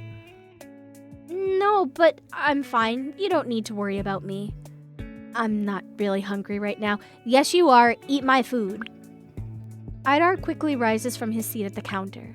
He turns to start to leave, but as if betraying him, Aedar's stomach growls loudly. His face darkens in embarrassment. Oh, well, that settles it. I'm making us lunch. It's the least I can do after you brought me all this stuff. Sit back down and relax. He sheepishly sits down at the counter. Oh, he's my first customer. Thank you. Sorry for the trouble. Of course, it's no trouble at all. Let's see. Lunch, what to make? I think soup sounds nice and easy. How about... Ooh, You know what? Maybe I'll try to make soup from his home. Something from your home. What do you think? Do we have the ingredients to make some Arulian soup? We do, but you sure you wouldn't rather cook something from your homeworld instead? Nonsense. I'm making you lunch to thank you, so I want to make something you'd enjoy. Besides, I need to learn some new recipes if I'm going to cater to everyone here. I can't just make human recipes. Well, since you asked. Oh, he's so soft-spoken. I'm gonna lose it. Well, only if you're sure. Then how about Atlas bean soup? It's pretty simple, and it's a staple on the Arulian moons. I like the sound of that. How do you prepare it? Well, there are 2 different versions. My family's from Avarnia, where the more traditional sweet version is popular. But on Leonia and Arulia Prime, they adopted Sketro chilies, and a spicy version of the dish is more liked. In that case, I'll make the sweet one. Sweet Atlas bean soup. What do you need? Just Atlas beans, sweetener, and salt. I'll try my best. I hope I don't mess up too badly. Oh my god, I actually get to cook! It's time to cook for your customer! Start by choosing the appropriate cooking method for what you want to make. For example, if you want to make soup, select the pot.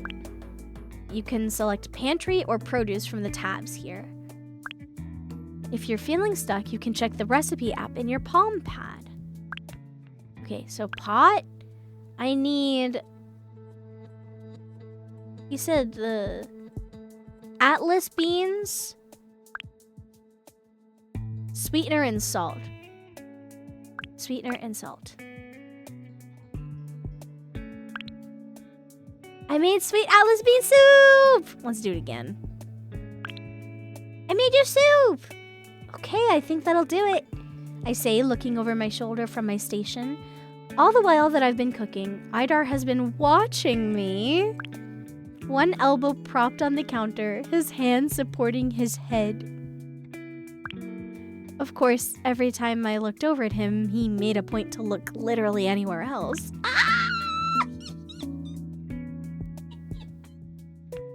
I love a shy urine maxer. Eventually, I just decide to pretend I didn't notice and focus on cooking. I can feed him? I don't want to be too forward. I like you, but I don't want to be too forward with you right out the gate. Especially since I caught you staring at me. You told me to do it. Oh my god, hi! Welcome. Thank you so much for letting me play your game. I love it so far. Everybody has loved everybody that we've met so far. We love the art style. We love the characters that we've met. I think a lot of us are folding for Aedar right now. Okay, I've been directed by the devs to feed him. I can't deny that I find him cute, soft-spoken, and easily flustered as he is. There's a part of me that wants to see him get flustered again. Here, try some and tell me if it's any good. Whoa! I actually do get to feed him! Also, I love the color of the skin. It actually matches what I selected in the character customization menu. Oh. I dip a spoon into the pot and reach across the counter, raising the spoon up to Aedar's mouth. Aedar's eyes widen in surprise, his cheeks flushing a deep teal. He stammers out, obviously flustered. Go on, give it a try. I need you to tell me if I added too much salt. Aedar closes his eyes and takes a taste from the offered spoon. So, what do you think? This is delicious. I did good! I fed my crush soup. Can you say you did that today? he says with a bright smile. Good. I'm glad. I turn around, discarding the used spoon into the sink. I grab 2 green bowls and ladle soup into them until they're both full. I place one bowl in front of Aedar on the counter. Then I take my bowl, deciding to eat on the cook's side, standing and facing him. All right, dig in. I hope I managed to get the recipe right. Let me know if I need to do anything different next time. Aedar digs in with enthusiasm, his eyes widening as he takes the first bite. This is so good. Oh, it's fantastic! Are you sure this is your first time making Arulian food? You cooked the beans perfectly. The texture is spot on. You even garnished with a bit of the Avarnian mint. I just realized he gave me a plant from his home planet.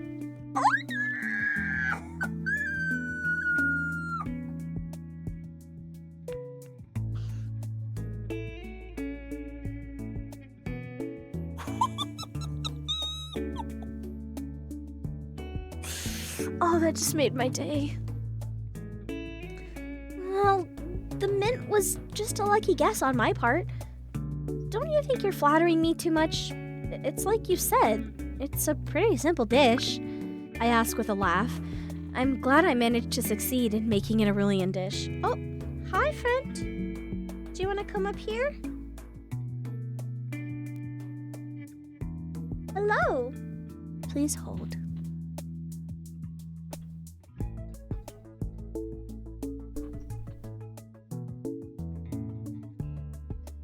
Kiki, have you ever played a dating sim?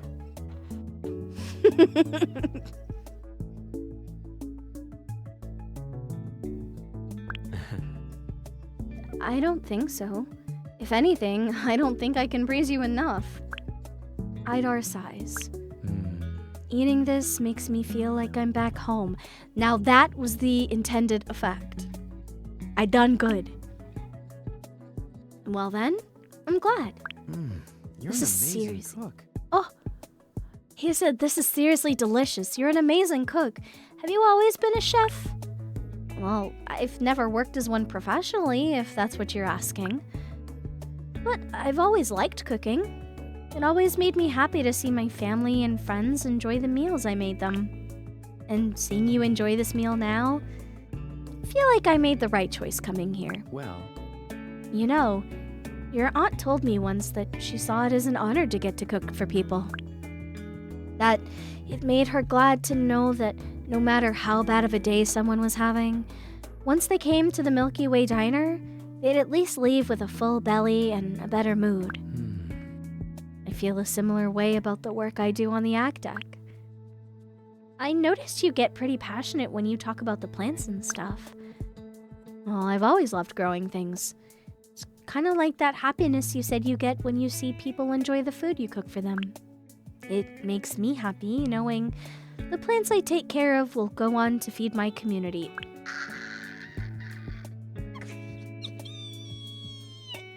He's getting better by the second. There's so much warmth in his coral eyes. I can tell Aedar means every single word. You're a really kind person, Aedar. you too. And so are you, he says with a soft, kind smile. Together, we finish our food, chatting a little here and there, but mostly just enjoying the meal and each other's company. That was delicious. Thank you for lunch.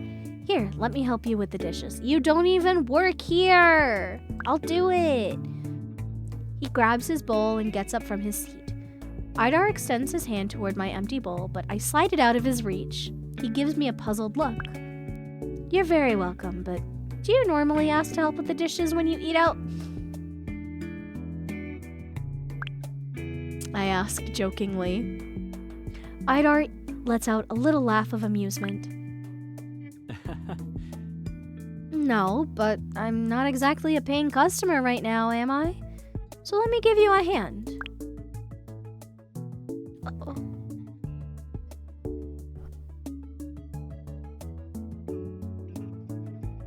Sorry, I'm just checking out Kiki's claw for a second. You good?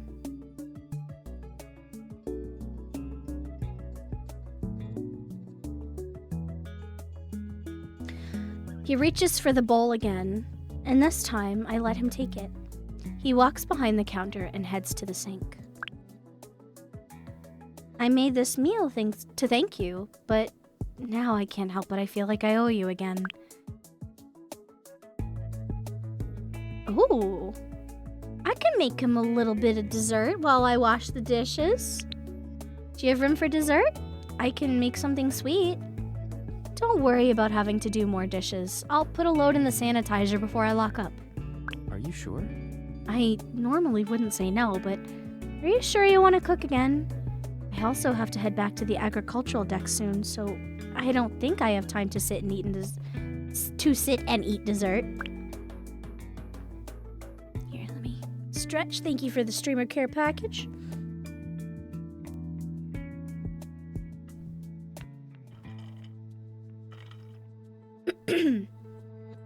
I was actually thinking I'd like to make something to bring to my block for my new neighbors. Nothing breaks the ice like free food.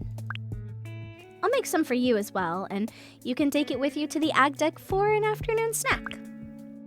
Well, that would be really nice, and I'm sure they'll appreciate it. Do you like pudding? I was thinking maybe I'd make some pudding, or maybe jelly? You brought so many nice fruits, I think that would be a good way to showcase their flavor. That sounds delicious. Well, I don't know how to... Well, how do I make pudding? Do I get, like, a recipe? I mean, I'm assuming that... Well, not protein. Maybe it's milk, sweetener, and agar, and a fruit? If I'm doing, like, a pudding. The palm pad. Oh, okay. Do I have a recipe for it in here? Let me see. Okay, I don't see it in here.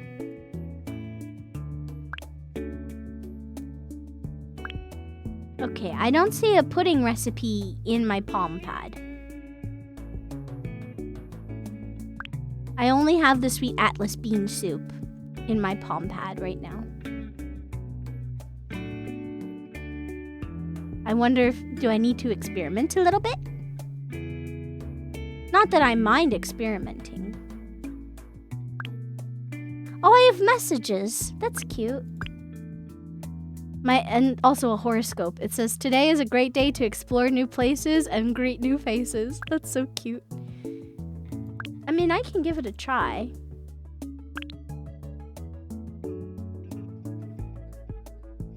I can put 5 things in here, so I'll try these and see if it works.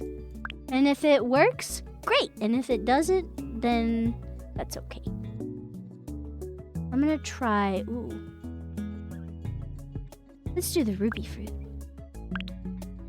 I made a ruby fruit pudding! Let's go! See, sometimes I just gotta logic it out.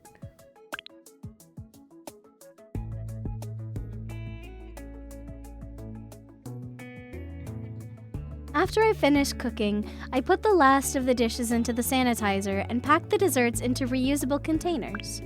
I wipe down the counters quickly and I get ready to lock up. Thanks for helping me clean up, Aedar, and for bringing those ingredients too. Here's your snack. I hope you like it. Of course. Anytime. And thank you for lunch and this dessert. I should head back to the ag deck now. What are you gonna do with the rest of your day? I think I'm gonna head to my room now and take a rest and maybe give these treats to my new neighbors if they're around. It's been a long day already and the afternoon barely started. How many people have I met so far? I've met Kael, I've met Shiwoo, I've met Saria, Vega, and now Aedar. I think there's like 1 or 2 more people. Oh, there's 3? There's 8 total? Exciting.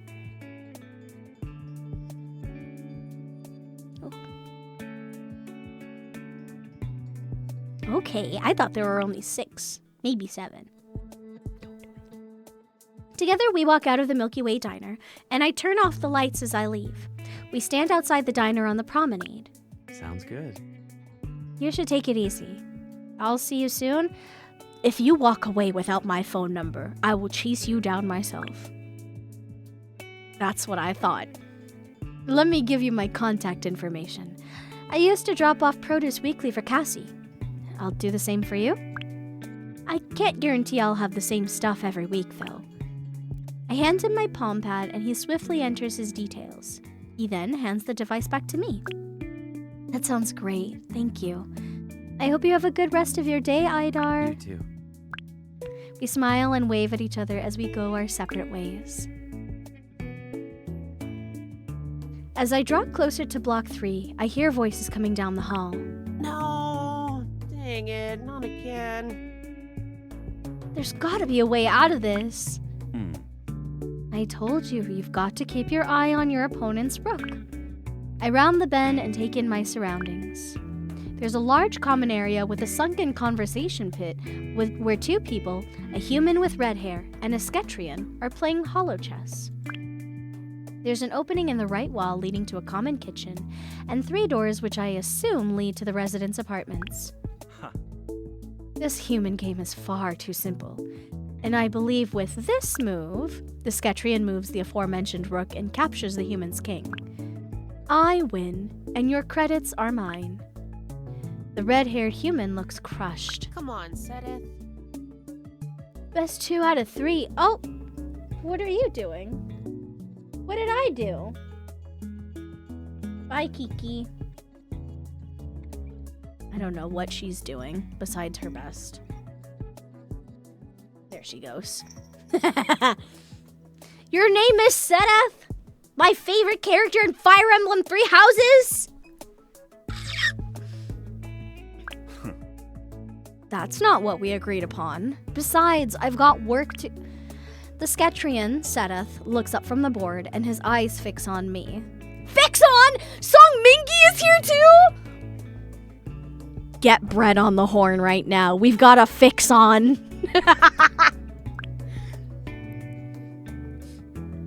The human follows his gaze, theirs landing on me, and their face instantly breaks out into a smile. Hello? I give a small wave. Oh, hi there. You must be the new neighbor. Shiwoo messaged me saying you'd be on your way soon. I'm Roswell. It's nice to meet you. You're Roswell!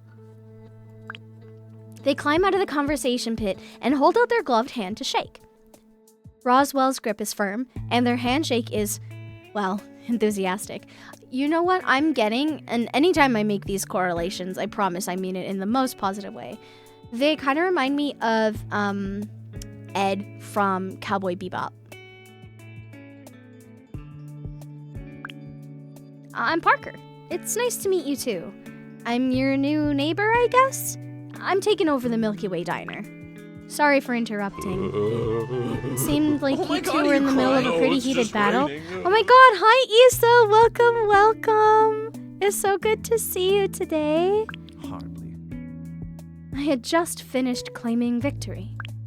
Setteth turns off the holodeck and climbs out of the conversation pit as well, standing beside Roswell. I am Setteth Sasketterat, researcher. Roswell elbows him in the side. You got a Toby Fox piñata? Like the dog? That's so funny! Now do the thing, like we practiced, they say out of the corner of their mouth. Funny story about Roswell. They were originally an OC I made for a character design challenge where I had to mix my favorite characters, and Ed was one of them! Oh! I love that! Oh, I can't believe I clocked that. 707? 707 Mystic Messenger, my beloved! Oh, I was a Choi Twins truther.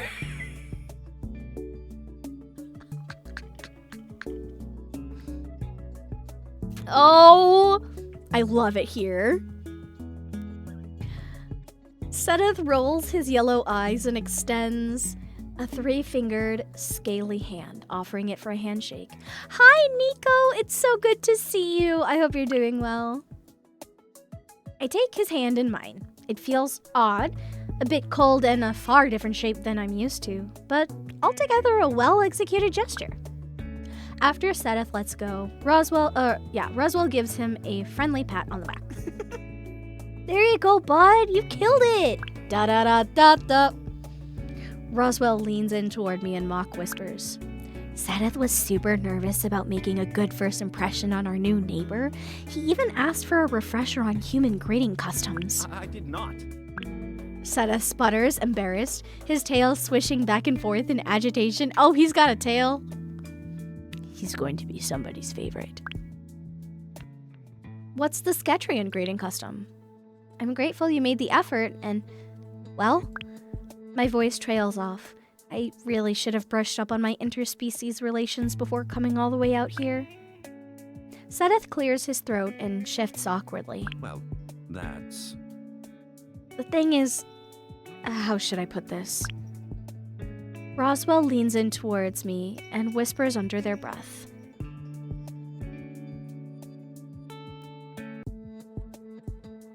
Kiki's doing some weird things. Reki from Skate the Infinity? Yo! You know what? They do kind of be looking like Reki Skate the Infinity. The thing is... Sketrian greetings are kind of intimate. Ugh. By mammal standards, it's hardly my fault you're all so weird about your chests. Beg pardon? I'm sorry. Chests? Setteth pinches the bridge of his nose and sighs. Allow me to demonstrate. Roswell suddenly looks very interested in their palm pad, averting their eyes and absently scrolling through messages. Setteth turns to the empty space on his side and folds his left arm behind his back. Well, First, I would make a fist over my heart with my right hand like so, and then reach out and place my palm over your heart. Oh. Setteth mimes the motion into empty space, keeping his palm in position for about 3 seconds. His movements are gentle and undeniably graceful. He then puts down his arms and turns back to face me. You would then reciprocate the same gesture. In essence, it is an expression of trust, a way to prove that you are no threat. Having another's claws right above your heart is a risky position to put oneself in after all. Oh, that's so valid. I glanced down at Setteth's hands. 3 massive, thick yellow claws at the end of strong, scaly digits. What are you doing? She's bizarre. There's also this gesture as an alternative. He puts down his middle finger and makes an arching gesture from his forehead outward. As a non-Sketrian, this will suffice. We understand that other species don't have the same boundaries as we do. Though if I were to introduce myself to another member of my own species this way, it would come off as cold at best and hostile at worst. I see. In that case... I'll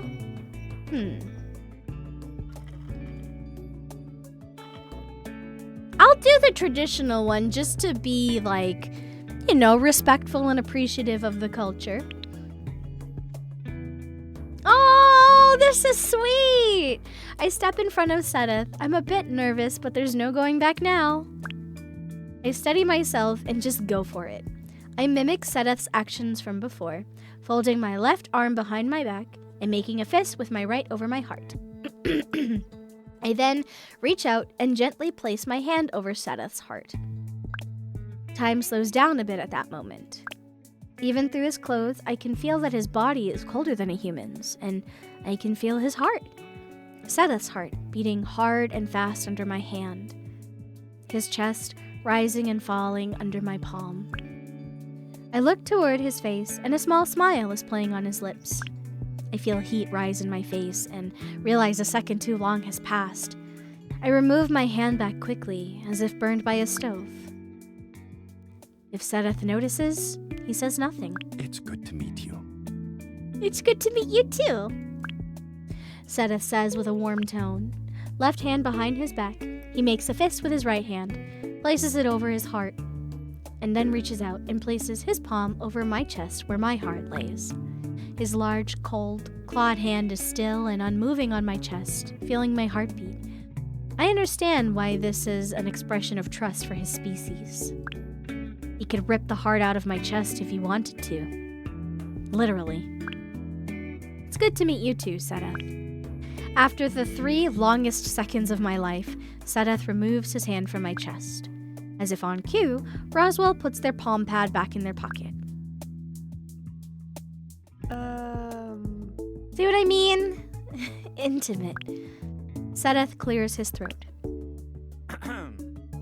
Anyway, welcome to Block 3. Yeah. Welcome. How was your flight? Did it go okay? It's a long way from the Helio system.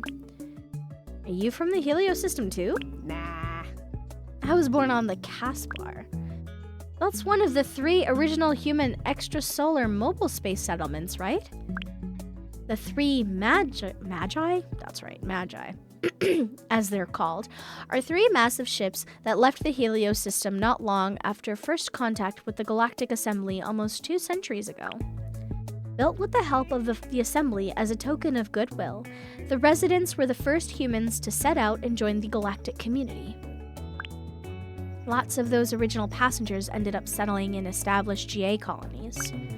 Some would go on to settle fringe planets, but a significant population decided the ships were their home now. They would journey on, exploring the galaxy as generations passed. I remember the first time I took a long-haul transport off the Caspar. It was budget, of course, and I felt like I had the worst hangover for days after being in the pod. The same thing happened when I traveled to the Hesperides. I went to the Milky Way Diner, feeling like literal death, and Cassie made the most amazing soup. And poof! I felt better than ever. I swear, it was like, well, it wasn't like you were on cloud 9. Roswell stops mid-sentence, seemingly remembering that Aunt Cassie is gone. They shake their head and blink back the tears that start to form in their eyes. Your aunt was a real great lady. The Milky Way Diner means a lot to all of us here. It's really great that you're carrying on that legacy and keeping it open. Setteth nods his head solemnly. She really was something. I ate pretty much all my meals there. We both did. Nothing beats Cass's spicy fried spiny bug. Roswell sighs wistfully, and Setteth rolls his eyes again. Cass's cooking was indeed very good, but that dish is simply a waste of perfectly good spiny bug. It's not! Fried spiny bugs are literally my second favorite food of all time. What is it you humans like to say? You could deep fry circuits and they would taste good? All you're tasting is oil, salt, and starch. You can hardly taste the delicate flavor of the meat under all that batter. I personally prefer them simmered. I like to actually enjoy my bugs for what they are. I'm sorry, spiny bug? The name sounds vaguely familiar, but as for what they look and taste like, I'm drawing a blank. Good night, Evie! Thank you for hanging out today. Wow. You really haven't left the Helio system. They're huge out here in GA space and in the colonies. Super tasty. Much more substantial than the crickets you get in the Helio system. You'll love them. Cassie once said they taste kind of like lobster, which I've never had, but I think it's supposed to be good. Lobster is very good. I've had many a lobster roll in my time, and they are delicious. They're a specialty from my home planet. Aedar breeds them on the agricultural deck. You can ask him to bring you a couple to sample. Trust me, I will. Well, that's good to know. I'm actually kind of curious. Ooh. If I'm thinking in the way, if they taste like lobster, I've never had fried lobster, but obviously I've had a boiled lobster. I'll go with the simmering. I bet they'd taste great simmered. I tried lobster one time back home on Mars. Oh, today I learned I'm from Mars. And it was pretty good. I think it was poached. Anyway, it was tasty, so I'm sure spiny bug will be tasty too. Yes. I'm confident they'll be to your liking. Sketrian food is the best in the galaxy, after all. Whoa there, Set. Aren't scientists supposed to refrain from making biased statements like that? Hardly. In matters concerning research, of course. But we're discussing preferences at this time, so I think I'm in the clear. I really do want to learn more about Sketrian food. I tasted some ruby fruit and Sketro chilies for the first time today. They were delicious. Well, remind me to share with you a list of some of the greatest dishes my home planet has to offer. If you add them to the diner's menu, I'm sure any Sketrians who visit will be thrilled for a taste of home. Sketrians like yourself, for example. Setteth starts getting visibly flustered once again. What? No. Besides... who among us? Among us? Who among us doesn't appreciate a taste of home? Besides, like I said, best food in the galaxy. Roswell snaps their fingers as if something just came to them. Right. Oh, yeah, I almost forgot. I have a welcome present for you. Present? Yeah, just a little welcome to the neighborhood gift. Roswell leans down and grabs the small duffel bag that was sitting on the couch. They dig around for a moment before pulling out a lumpy ball wrapped in festively patterned reusable cloth and handing it to me. Oh, thank you. Should I open it now or later in my room? Definitely now. I want to see the look on your face. Yes, I too am rather curious to see how you'll respond. Between Setteth's amusement and Roswell's naked enthusiasm, I feel a little bit nervous. Could this be a prank of some kind? No, these two don't seem like the type to haze their new neighbor. Tentatively, I open the wrapping to reveal a fuzzy blue ball with big ears. Oh my god, it's a Furby! These things terrified me as a child. I had one, and then I had a bad dream about it, and I stuffed it in the back of my closet and was forever terrified of getting socks. Because I hid it with my socks.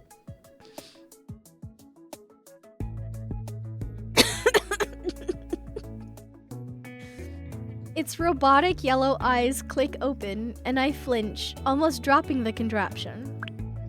Yikes! Whoa! Easy there. I steady myself and take another look at it. Some kind of pet bot. The kind that's pretty popular with kids. Oh my god, it's a galactic Labubu! But it's not any creature I recognize. Do you like it? I know it can be hard adjusting to a new place. I found this little cutie in a box of Kaiichi scraps Kyle brought me back from Renon and fixed them up to keep you company.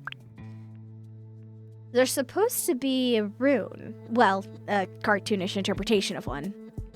Kyle said they were super popular on her homeworld when she was a cub. Don't hold back. I told Roswell it was a bit of a juvenile idea. Yeah. That's just another word for fun. Anyway, be honest. The little robot starts to let out a slight rumbling mechanical purr. There's no denying the sound is comforting in its own way. Well, I love it. It's really cute. A little creepy, but cute. Right. Creepy cute. Exactly. Setteth shudders. Ugh. It stares into your soul. That is exactly what Furbies do, by the way. You know what?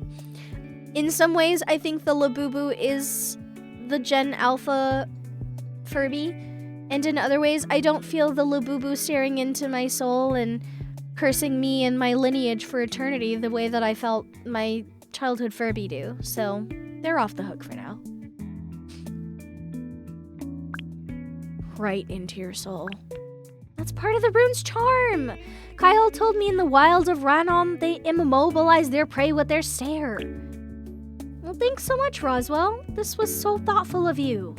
I really do love it. Roswell blushes, beaming with happiness. Their smile bright and as warm as sunshine. I feel myself starting to blush a little too. You're welcome. I had a feeling you'd be a fan. Well, I'm more than a fan. This little cutie and me are gonna be the best of friends. If a Labubu started pulling haunted Furby shit, I'd run into traffic. Did you guys know that I technically own a Labubu? Hearing that, the little pet bot Rune starts purring even more. Oh! Okay, maybe it's not a Furby, maybe it's more like a gremlin? Don't feed it that thing after midnight, though. Well, what does it do? Well, It's got a basic AI. It'll respond if you pet it, or pick it up, or talk to it. It can give off a little heat, too. You can also ask it for the weather. What weather? We live on a space station. Okay, fine. It'll tell you the weather if you take it planet-side. Or the news. They make a pointed glance at Setteth. Oh, it's Furby-inspired? Yeah, I was definitely getting Furby vibes from it.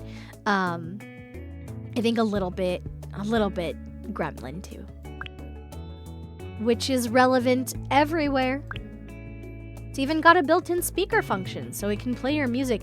Now imagine if your Furby could play your music. Now, if I woke up in the middle of the night to my Furby blasting Break the Wall, I would never be able to listen to ATs again.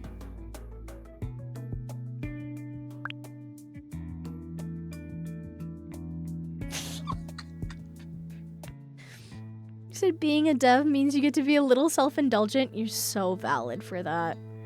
I think, are you really a creator if you're not a little self-indulgent? You know? All of which the AI assistant built into your living quarters can do. Yes, but you can't cuddle the living quarters AI. No, you cannot. Score one for the Rune. If you ever need any maintenance on it or anything else, give me a shout. I'm the head tech on the Hesperides. If it's broken, I can fix it. Just then, an alarm on Roswell's palm pad sounds. Speaking of which, duty calls. I better get back to the tech office. And I should head back to the lab. It was good to meet you. You guys as well. oh, I have an idea. Why don't we all head to Wayfarer's Rest for drinks tonight? Little welcome party for our new friend? What do you say? We'll meet you after we're done working for the day. I'll try my best to make it. I've got this experiment to... come on. It can wait. Live a little. I live plenty. Yeah, that sounds fun. I guess I'll see you two later. I'm gonna drop my stuff off in my room and get settled in a little. Take care. Yeah, I'll rest up. Take care, Parker. See you later. Setteth gives me a friendly wave before turning around and walking out of the block with Roswell following behind. Right.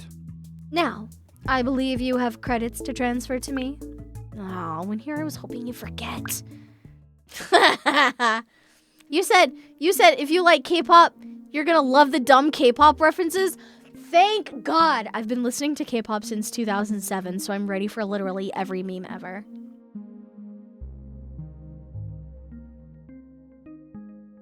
I walk over to the door for room 3 and scan my palm pad. The door slides open and I take my first steps into my new home, carrying the Rune in my arms as it continues to purr away. My bags were left in the sunken entry alcove, placed carefully by the delivery bot from earlier, I presume. I remove my shoes. I love that this is a shoes-off house. And I take a look around the room. It's cozier than I expected it to be.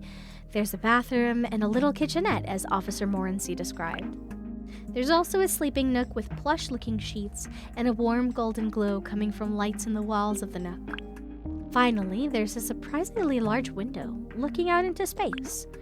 I can see the distant blinking sights of one of the stable wormhole entrances and the occasional flashes of starships zipping by. Starships were meant to fly, after all. It's peaceful. I place the little Rune pet bot on the shelf by my bed. Its little robot eyes blink a couple times, looking around the room. Oh, he lives on my shelf now! Sickivo! A little voice calls from inside the pet bot. The speakers crackle a little with age. What the? I take a seat on the bed and lean in till I'm eye level with the room. Basha vos rashnuka? The little robot creature's ears move up and down as it looks at me. Are you speaking Kaiatri? Sakfa, I don't speak it though. Sorry, little buddy. Kaish Veshra. The rune closes its eyes for a few moments and rumbles a little. To be fair, Furbies did not speak English either, so we had to, what was it, Furbish? Something like that. We had to speak the language of the Furbies. The rune closes its eyes for a few moments and rumbles a little. When the rumbling stops, it opens them again. Language path updated to Galactic Assembly Standard Dialect. Hello, friend. What's your name? It's Parker. Hello, Parker. Is there a name you would like me to respond to? Oh, I can name the Furby. I know it's not a Furby. Guys, what do I name it? What do I name my not Furby? Oh no.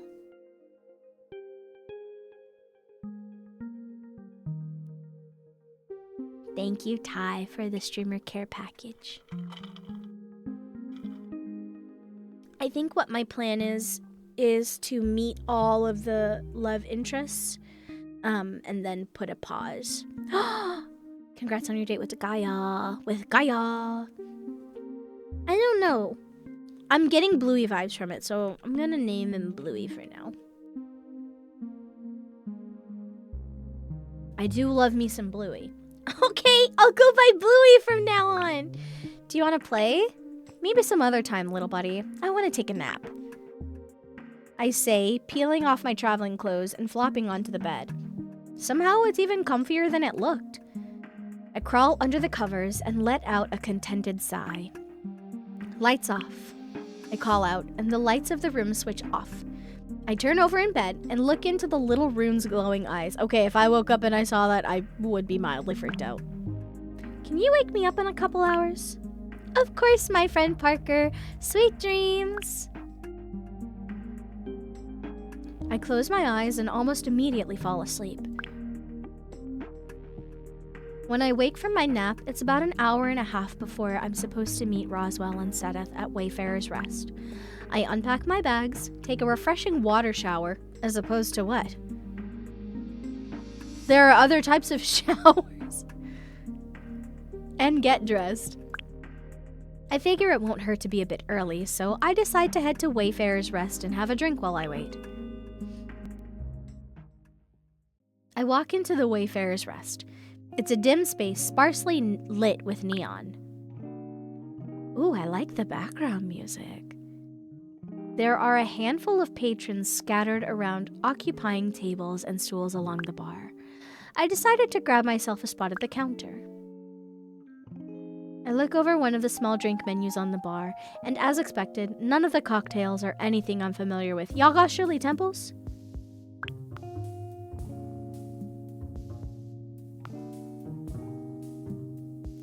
Okay. I swear to you, I saw this character and my first thought was Lotor. Again, anytime I say that, I mean it in the most positive way possible, but I saw this and immediately thought of Lotor.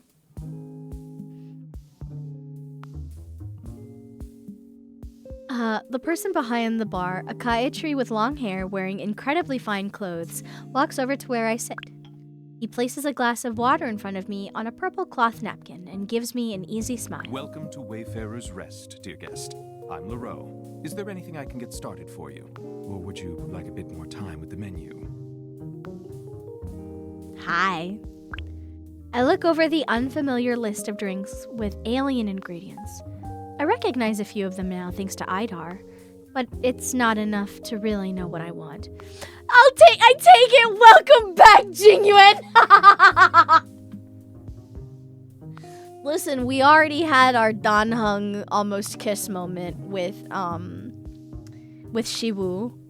So, listen. Maybe Lotor and Jingyuan got up to stuff. What would you recommend? That depends. Depends on what you like. I'm sure I can make you something that will be to your taste. In that case... Ooh, Oh, do you have anything without alcohol? Why, yes. Of course. This bar does not just cater to species who can consume alcohol, after all. I'm going to go ahead and assume you don't want anything that will produce an altered state of any kind either. Yes, that is correct. I don't really do substances of any kind. That's such a lovely feature to add. I love when a game includes that in their consideration of the player base. I noticed this with Date Everything too, where when you talk to Bev, you have the option to not order any of the alcoholic drinks without it affecting your route with her. And similarly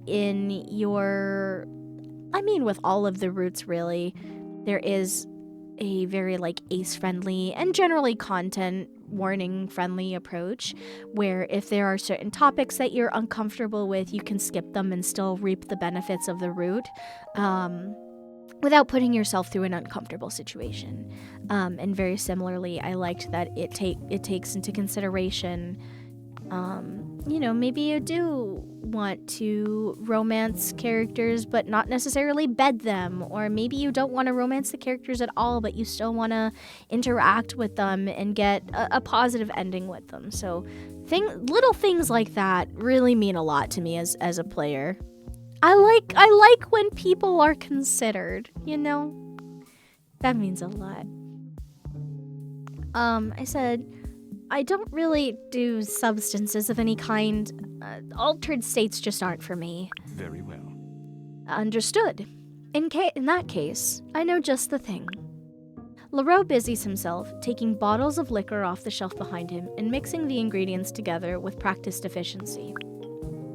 Once he's finished, he places a tall glass before me. It's filled with an electric green liquid, ice cubes, Avarnian mint sprigs, and some sort of green bubbles.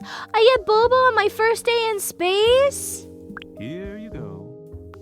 This is Resh Set Fizz. Ooh. I take a sip through the pink straw. Sick Wicked reference, by the way. The drink is delicious, refreshing, and fizzy. Pleasantly sour and slightly sweet with the lovely cooling flavor from the Avarnian mint. It's like a virgin mojito!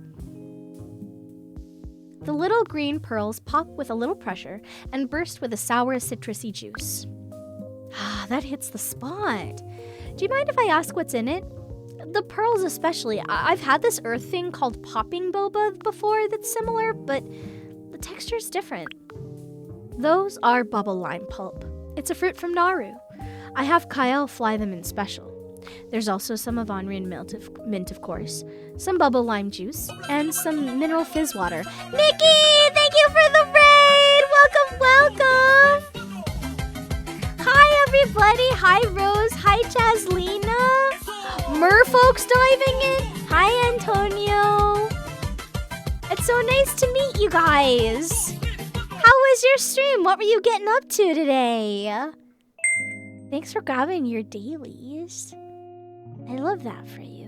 And let me see if I can give you a shouty outy. I can. Thank you for the follow. Welcome in. Ooh, Little Rocket Lab. I don't think I've heard of that. Thank you so much for the follows, y'all. That means a lot. Nikki, I hope you had so much fun with Little Rocket Lab. If you want to tell me more about that game, I'd love to hear about it. If you are coming in with this raid and you're new here, welcome. My name is Sahar. I also go by Omni. I am a variety streamer who focuses on selfing, community care, and representation and accessibility in gaming. If you happened to tune into the Wholesome Snack stream on Tuesday, I was one of the co-hosts and got to introduce this cute little game called Pandemonium. It's kind of like Suika game, but it uses a frying pan and different ingredients instead. Today, we've done a whole host of space romance related things. So we're currently playing Love at the Milky Way Diner, which is half diner management sim, half dating sim, and it's really, really cute. And then earlier we read through a card from hit dating sim, Love in Deep Space, which was so lovely. I really enjoyed that game. But yeah, if you enjoy either of these games, or you just generally like RPGs, dating sims, management sims, you will have a wonderful time here. We'd love to have you. All of my follower alerts for those who follow are anonymous. So if you don't have to be perceived, you don't want to be. And of course, if anybody needs to raid and run, I totally understand. Please take care of you because you come first. And these videos will be up on YouTube later as VOD, so you can tune in and watch whenever you like. Nikki, if you also need to raid and run and decompress, I totally get it. Thank you for trusting your community to me. I will take very good care of them. I love your new follower alert. Oh, thank you, Papa Bear. I did very much love K-pop Demon Hunters. You said I had to come see Love at the Milky Way Diner. I backed it but haven't played the full release yet. I think I have met almost all of the love interests. This is perhaps the last one. I've also been told there are some funny K-pop idol references in here, and as somebody who really loves K-pop, I can't wait to find out what they are. I'm gonna get back into reading though. I'd heard of Reshset before. It's a city on the GA capital planet of Alahala. Well, it's delicious. Makes me want to visit Reshset one day. You should. It's nice. So, what brings you to the Hesperides, dear guest? And would you honor me by sharing your name? Leroux asks, his voice smooth as velvet. I'm Parker. I just moved here today to take over management of the Milky Way Diner. Leroux's eyes narrow slightly at my response. Ah, so that's why you asked. He says, still smiling, but there's a coldness to his tone that wasn't there before. Oh, do you see me as like a business competitor now? Because I'm not trying to do all that. I watched K-pop Demon Hunters for almost 2 months straight after I saw it the first time. I was a tad obsessed. You know what? You're so valid for that. I actually went to one of the sing-alongs a month or two ago. Actually, last month. And I loved it. I had a wonderful time. I must have seen that movie like 10 times at least. And actually, Takedown ended up on my Spotify Wrapped. It was my number 5 most played song of 2025. Oh, you're here to steal my recipes? Scope out the competition?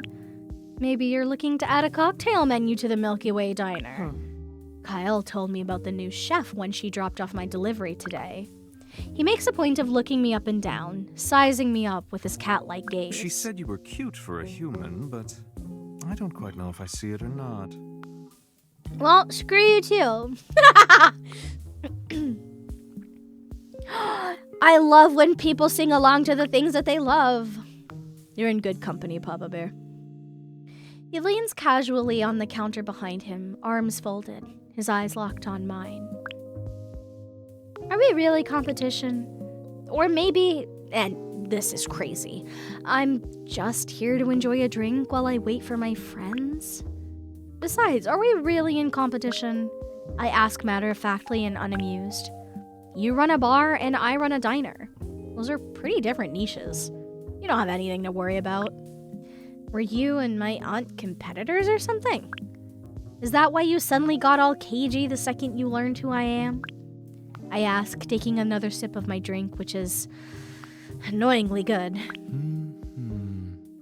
We were friendly rivals, he says with a grin as he busies himself with cleaning glassware. Well, I guess there would be a bit of competition for customers who are just passing through. I think this station's big enough for the both of us. There's no reason we can't get along. Do you not see me as competition? I'm hurt. Do you want me to see you as competition? I like how I've just met this man and we're already having the what are we talk. Anyway, Smash is nuts. Leroux shrugs. This guy sure is an interesting character. Friendly rivals then? I ask, raising my glass. Friendly rivals, Leroux says as he sets about prepping what looks to be garnishes for cocktails. As I continue to sip my drink, my eyes wander to the shelves of unfamiliar bottles. So what's in all these different bottles? I ask, pointing to the shelves behind Leroux. It's not all alcohol, right? No. Not at all, Leroux answers. Hello. My cat's behind me. I like his fluffy ears too. He has the same species as Kyle from earlier. You know, the one who I wanted to fireman carry me through the space station. Arulians can't consume alcohol, nor can the Naru, but they have their own beverages that produce altered states. There's dream flower nectar from the Arulian system. Leroux turns around and pulls down a round bottle filled with a thick, golden yellow substance, placing it on the counter for me to examine. It has a lovely sweet flavor, and a mild psychedelic effect I find rather enjoyable myself. He's giving me a shroom drink? I'm so glad someone's streaming this game. It needs all the love. I was very fortunate to receive a code from the devs at Clumsy Cat Studios. And you know me, I love space aesthetics. I love dating sims. I love management games. This ended up being really the best of all of the worlds that I engage with video game-wise. So I'm having a lovely time with it. And I definitely plan to upload this over on YouTube as well. So hopefully it can reach some other people who might be interested in this game too. What's the management like?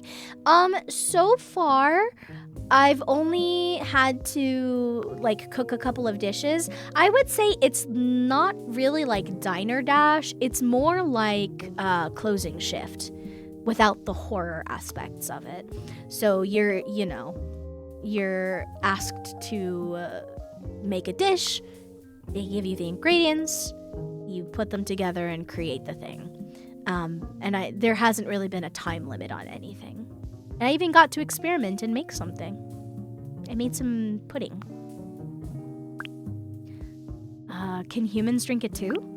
Yes, the Naru can as well. Sadly, Sketrians are a bit sensitive to some of the compounds found within, so they generally don't consume it.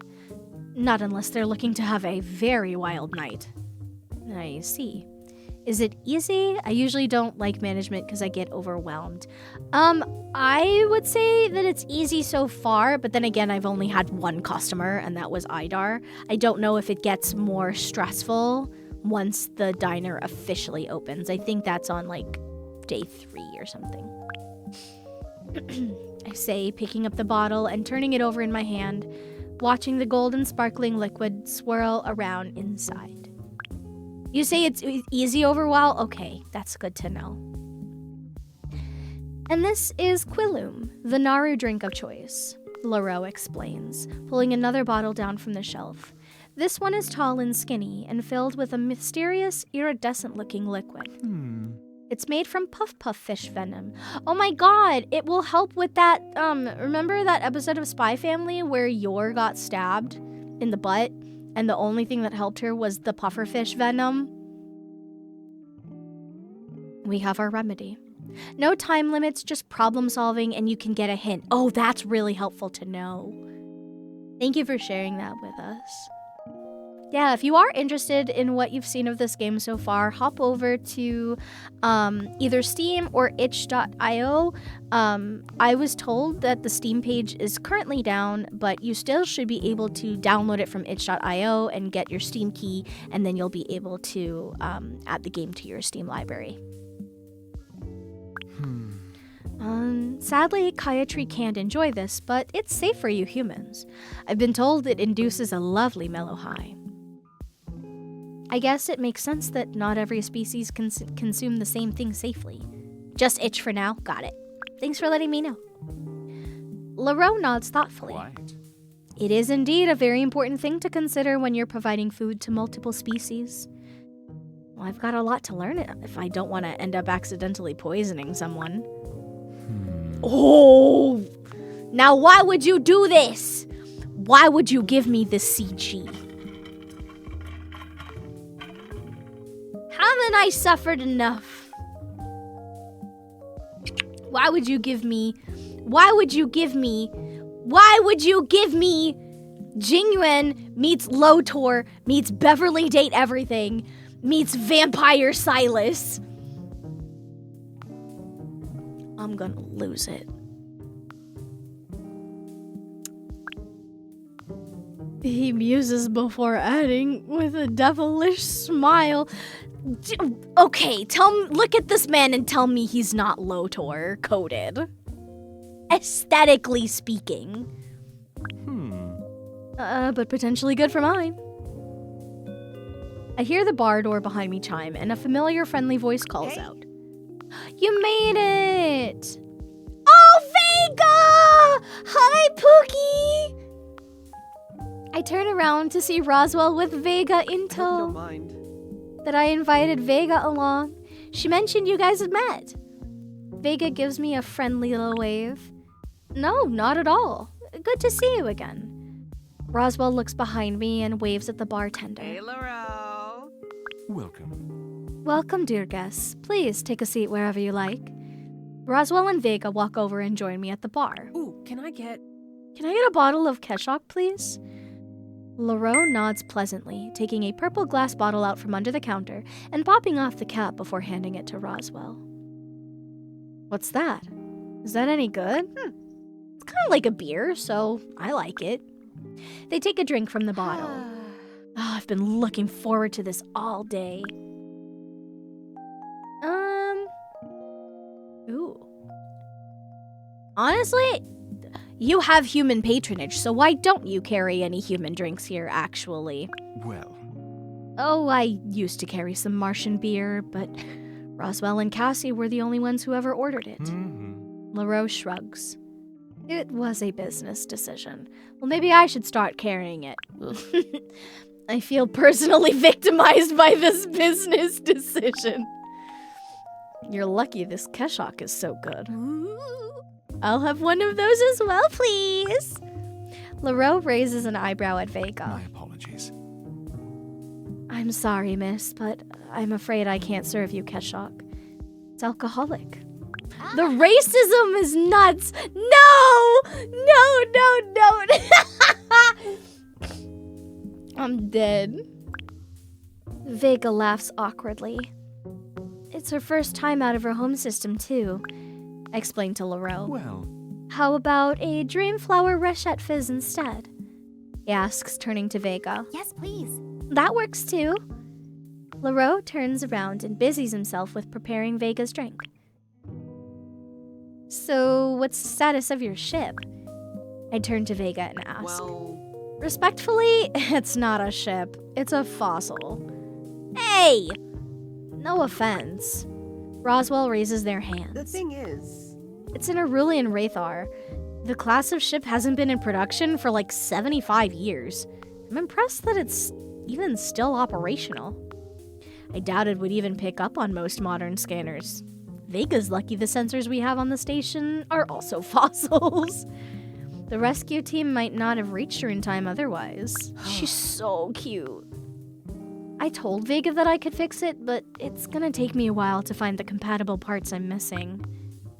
I said she'd be better off just cutting her losses and flying commercial, but I said that I'd rather just wait. Vega says, cutting Roswell off. It's not like I'm in a hurry. Besides, the station seems nice. here you go. Here's your Rechette Fez, Miss Vega, Leroux says, placing the drink in a napkin in front of Vega with a smile. Thank you. Leroux, right? Correct. A pleasure. The door chime goes off again. Oh my god, is it Setteth? over here. Oh! Pookie's back. Nobody move. My Pookie has arrived. Roswell calls, waving them both over to the bar. They turn to me apologetically. Well, Okay, so maybe I didn't just also invite Vega along. I thought a welcome party would be fun. The others should be here soon too. The others? yeah. Yeah, Shiwoo, Saria, and Kyle. You've met them all, right? I have? Great. It's gonna be a great night. Roswell turns to Setteth and Aedar. Hey. Hi, Boogie! Guys, I'm down bad for the farmer. Who was surprised? Hey guys, this is Vega. They motion towards Vega with a flourish.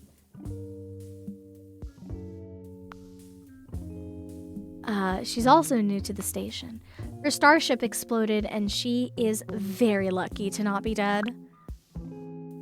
Vega bows towards Aedar. She then greets Setteth with an arcing gesture from her forehead outward with her right hand. Hello. It is a pleasure to meet you both. It's good to meet you. Wait, the rude boy... LaRoe? No.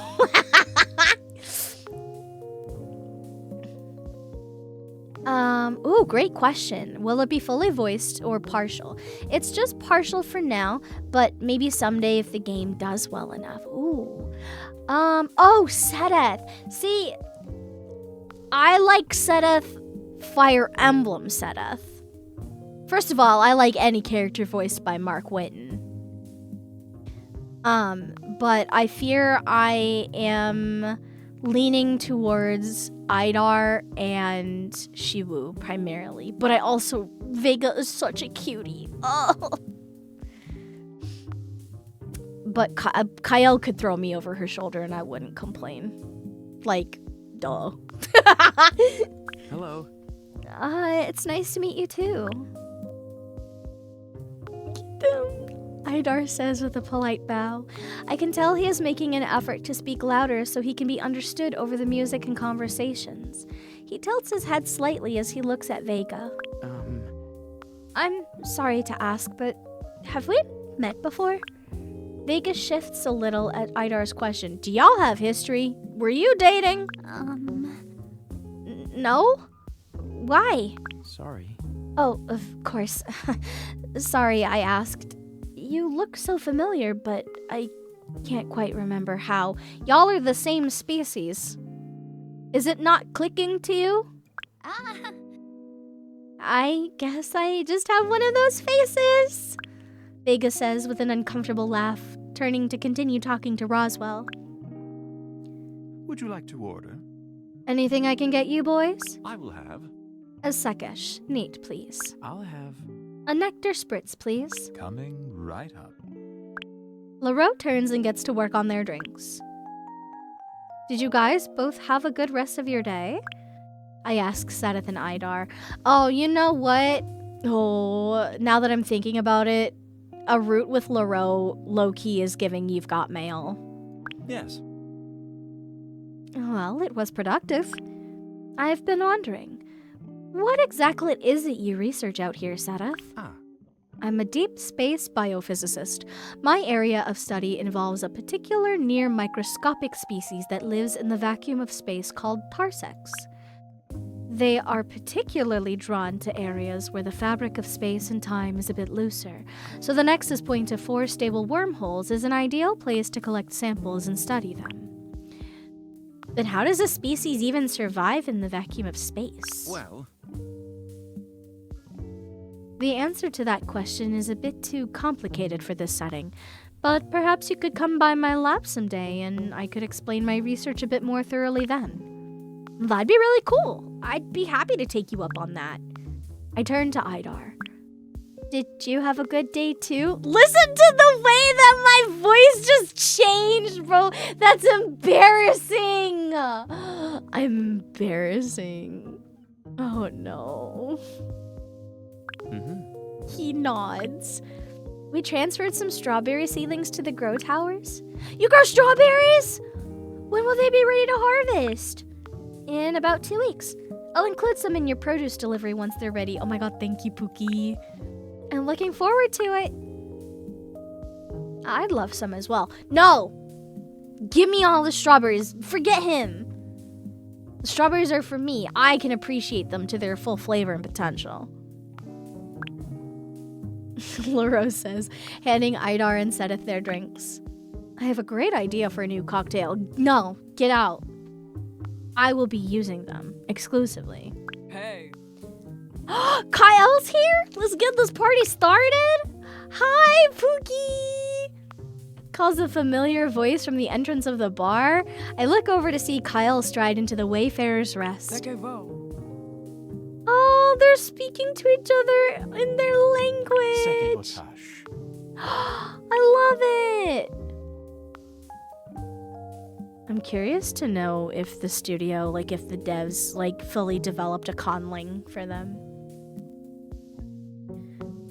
LaRoe responds back in Kayatri and pours Kyle a shot of clear alcohol. She takes the shot from LaRoe and slams it back in one motion. Now that's what I'm talking about, she exclaims, then turns to Roswell. Hey, Sparky. Roswell and Kyle share a high five that becomes a surprisingly elaborate secret handshake.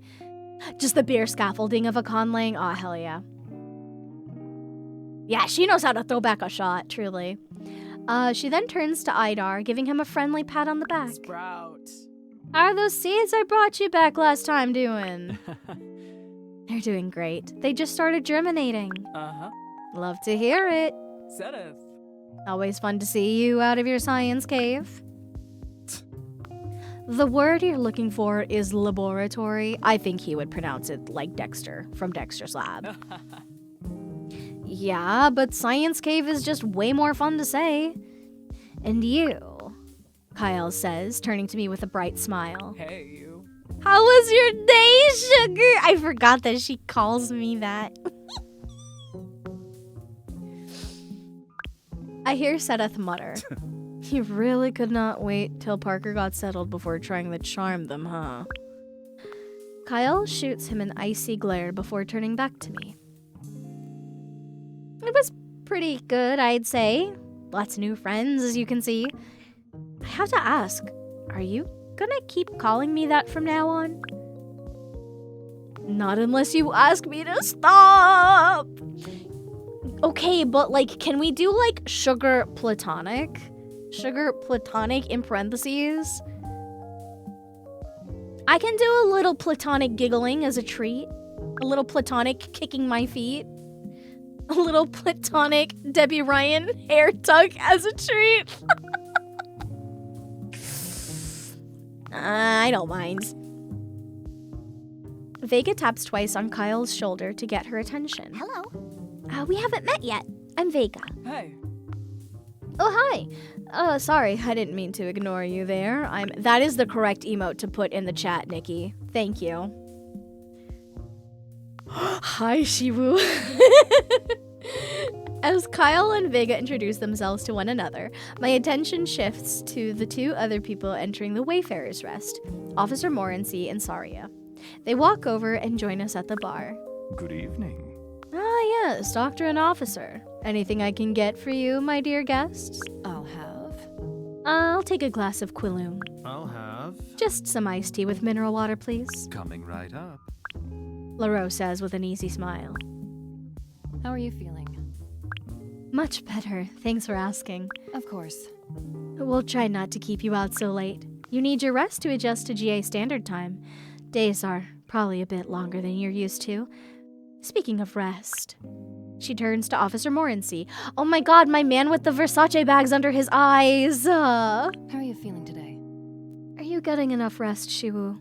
Well, The meds you gave me are doing their job, helping me fall asleep, but I still find myself waking up multiple times in the night. Oh my god, he's just like me for real.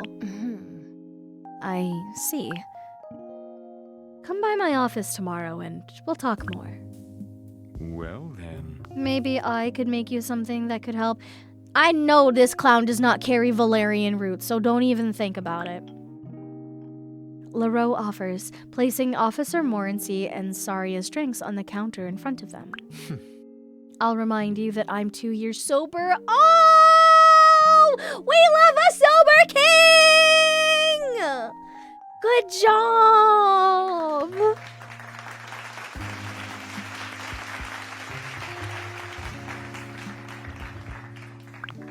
Officer Morency says with an exasperated sigh. No.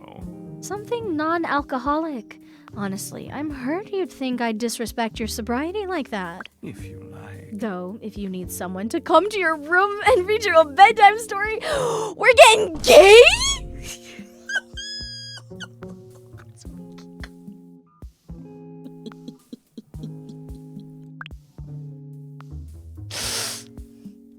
inspiring.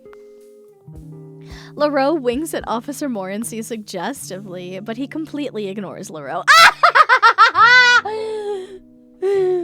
Oh, I love it. Oh my god, I forgot that Silas has a line about a bedtime story. And that he actually does read you a bedtime story. Speaking of which, midnight warmth, easily Silas's best secret time. I will not take constructive criticism. But Sahara, you haven't listened to Crying Wolf. But Sahara, you listened to Midnight Feast. You haven't listened to Midnight Feast yet. I know what I'm about, son. Midnight warmth is his best secret times. Nothing measures up. Blood Night Blaze is a close second, though. Seriously? Honestly, why does everyone on the station care about how much sleep I get? Because you have friends who care about you? I'd be thankful to have so many people caring enough to check in on me. You're lucky. Right. Parker's right. We all just want to see you happy and healthy. Me especially, as your friend and your physician. I guess. I know, and I do know how fortunate I am, and I'm thankful for it. I'm just not the biggest fan of being fretted over so much. I can take care of myself, but I'll come by the med bay on my break tomorrow. Can I come see you tomorrow too, Saria? Oh, of course you can. Oh, her tentacles changed color. They were yellow and now they're red again. But, didn't you just say you were feeling better? Well, I am, but I might have some trouble adjusting to the time change, like you said. Maybe I could bring you lunch, since you said earlier you were looking forward to not having to cook for every meal. Good night, Nikki. Thank you for the raid again. I appreciate you being here. My friends asked me after listening to the new Vampire Myth ones if I changed my mind. Yeah, no, Midnight Warmth is still my favorite. I did listen to Ivory Thirst last night, and I fear it didn't do it. It didn't do it for me. But listen, I need everybody here to understand one thing and one thing only. I would, in fact, write a doctoral dissertation on the choices of themes of vampirism in Silas's storylines and myths, and how it directly correlates to his particular MC's themes of openly embracing her sexuality as a woman, because those constantly coincide in vampire and especially Victorian vampire literature. In this essay, I will. I went to school for this. I went to school for this. Did a whole seminar paper on it and everything. Not about Silas, but about, the modern woman and themes of vampirism and how they coincide. Okay, anyway, let me focus on this one. You're sweet, but you really don't need to trouble yourself.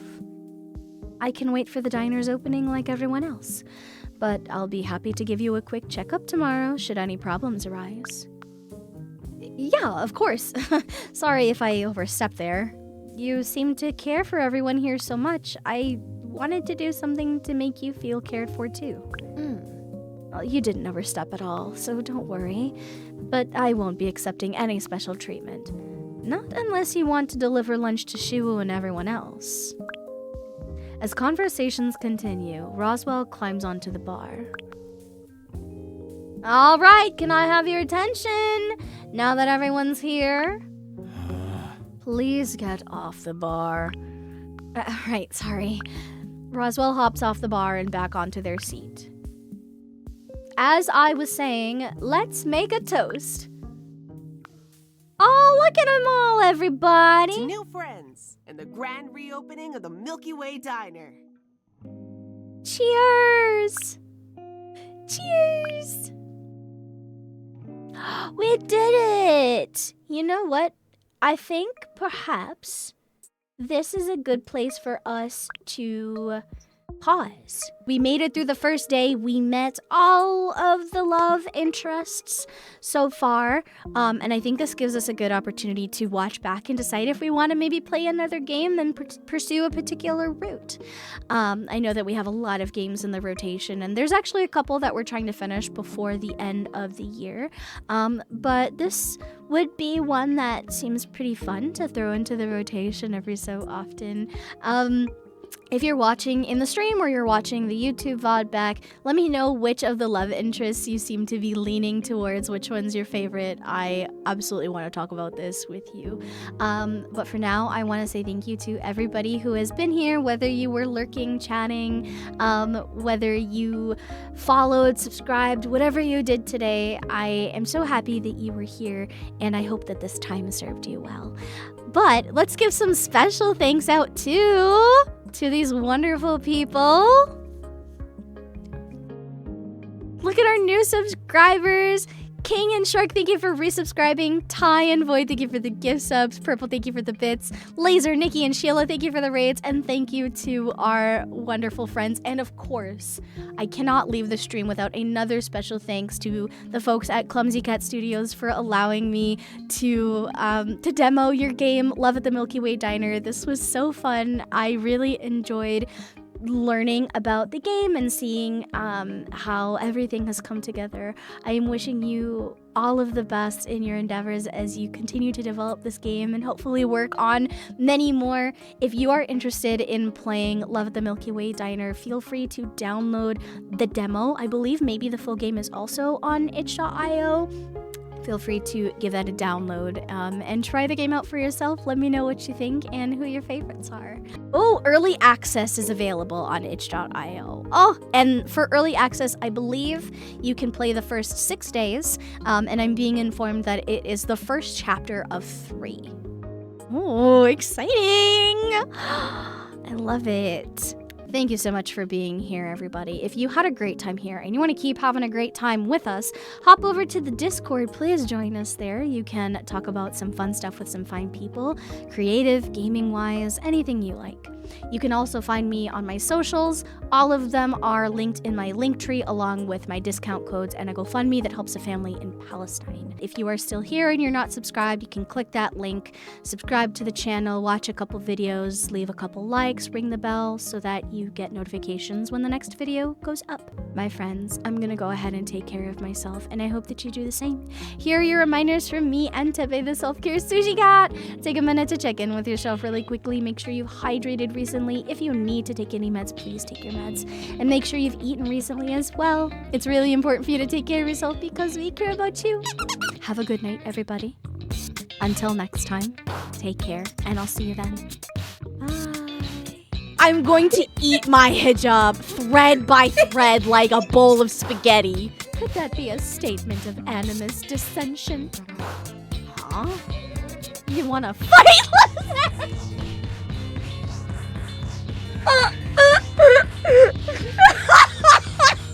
Happy Pride, everybody. Don't say that.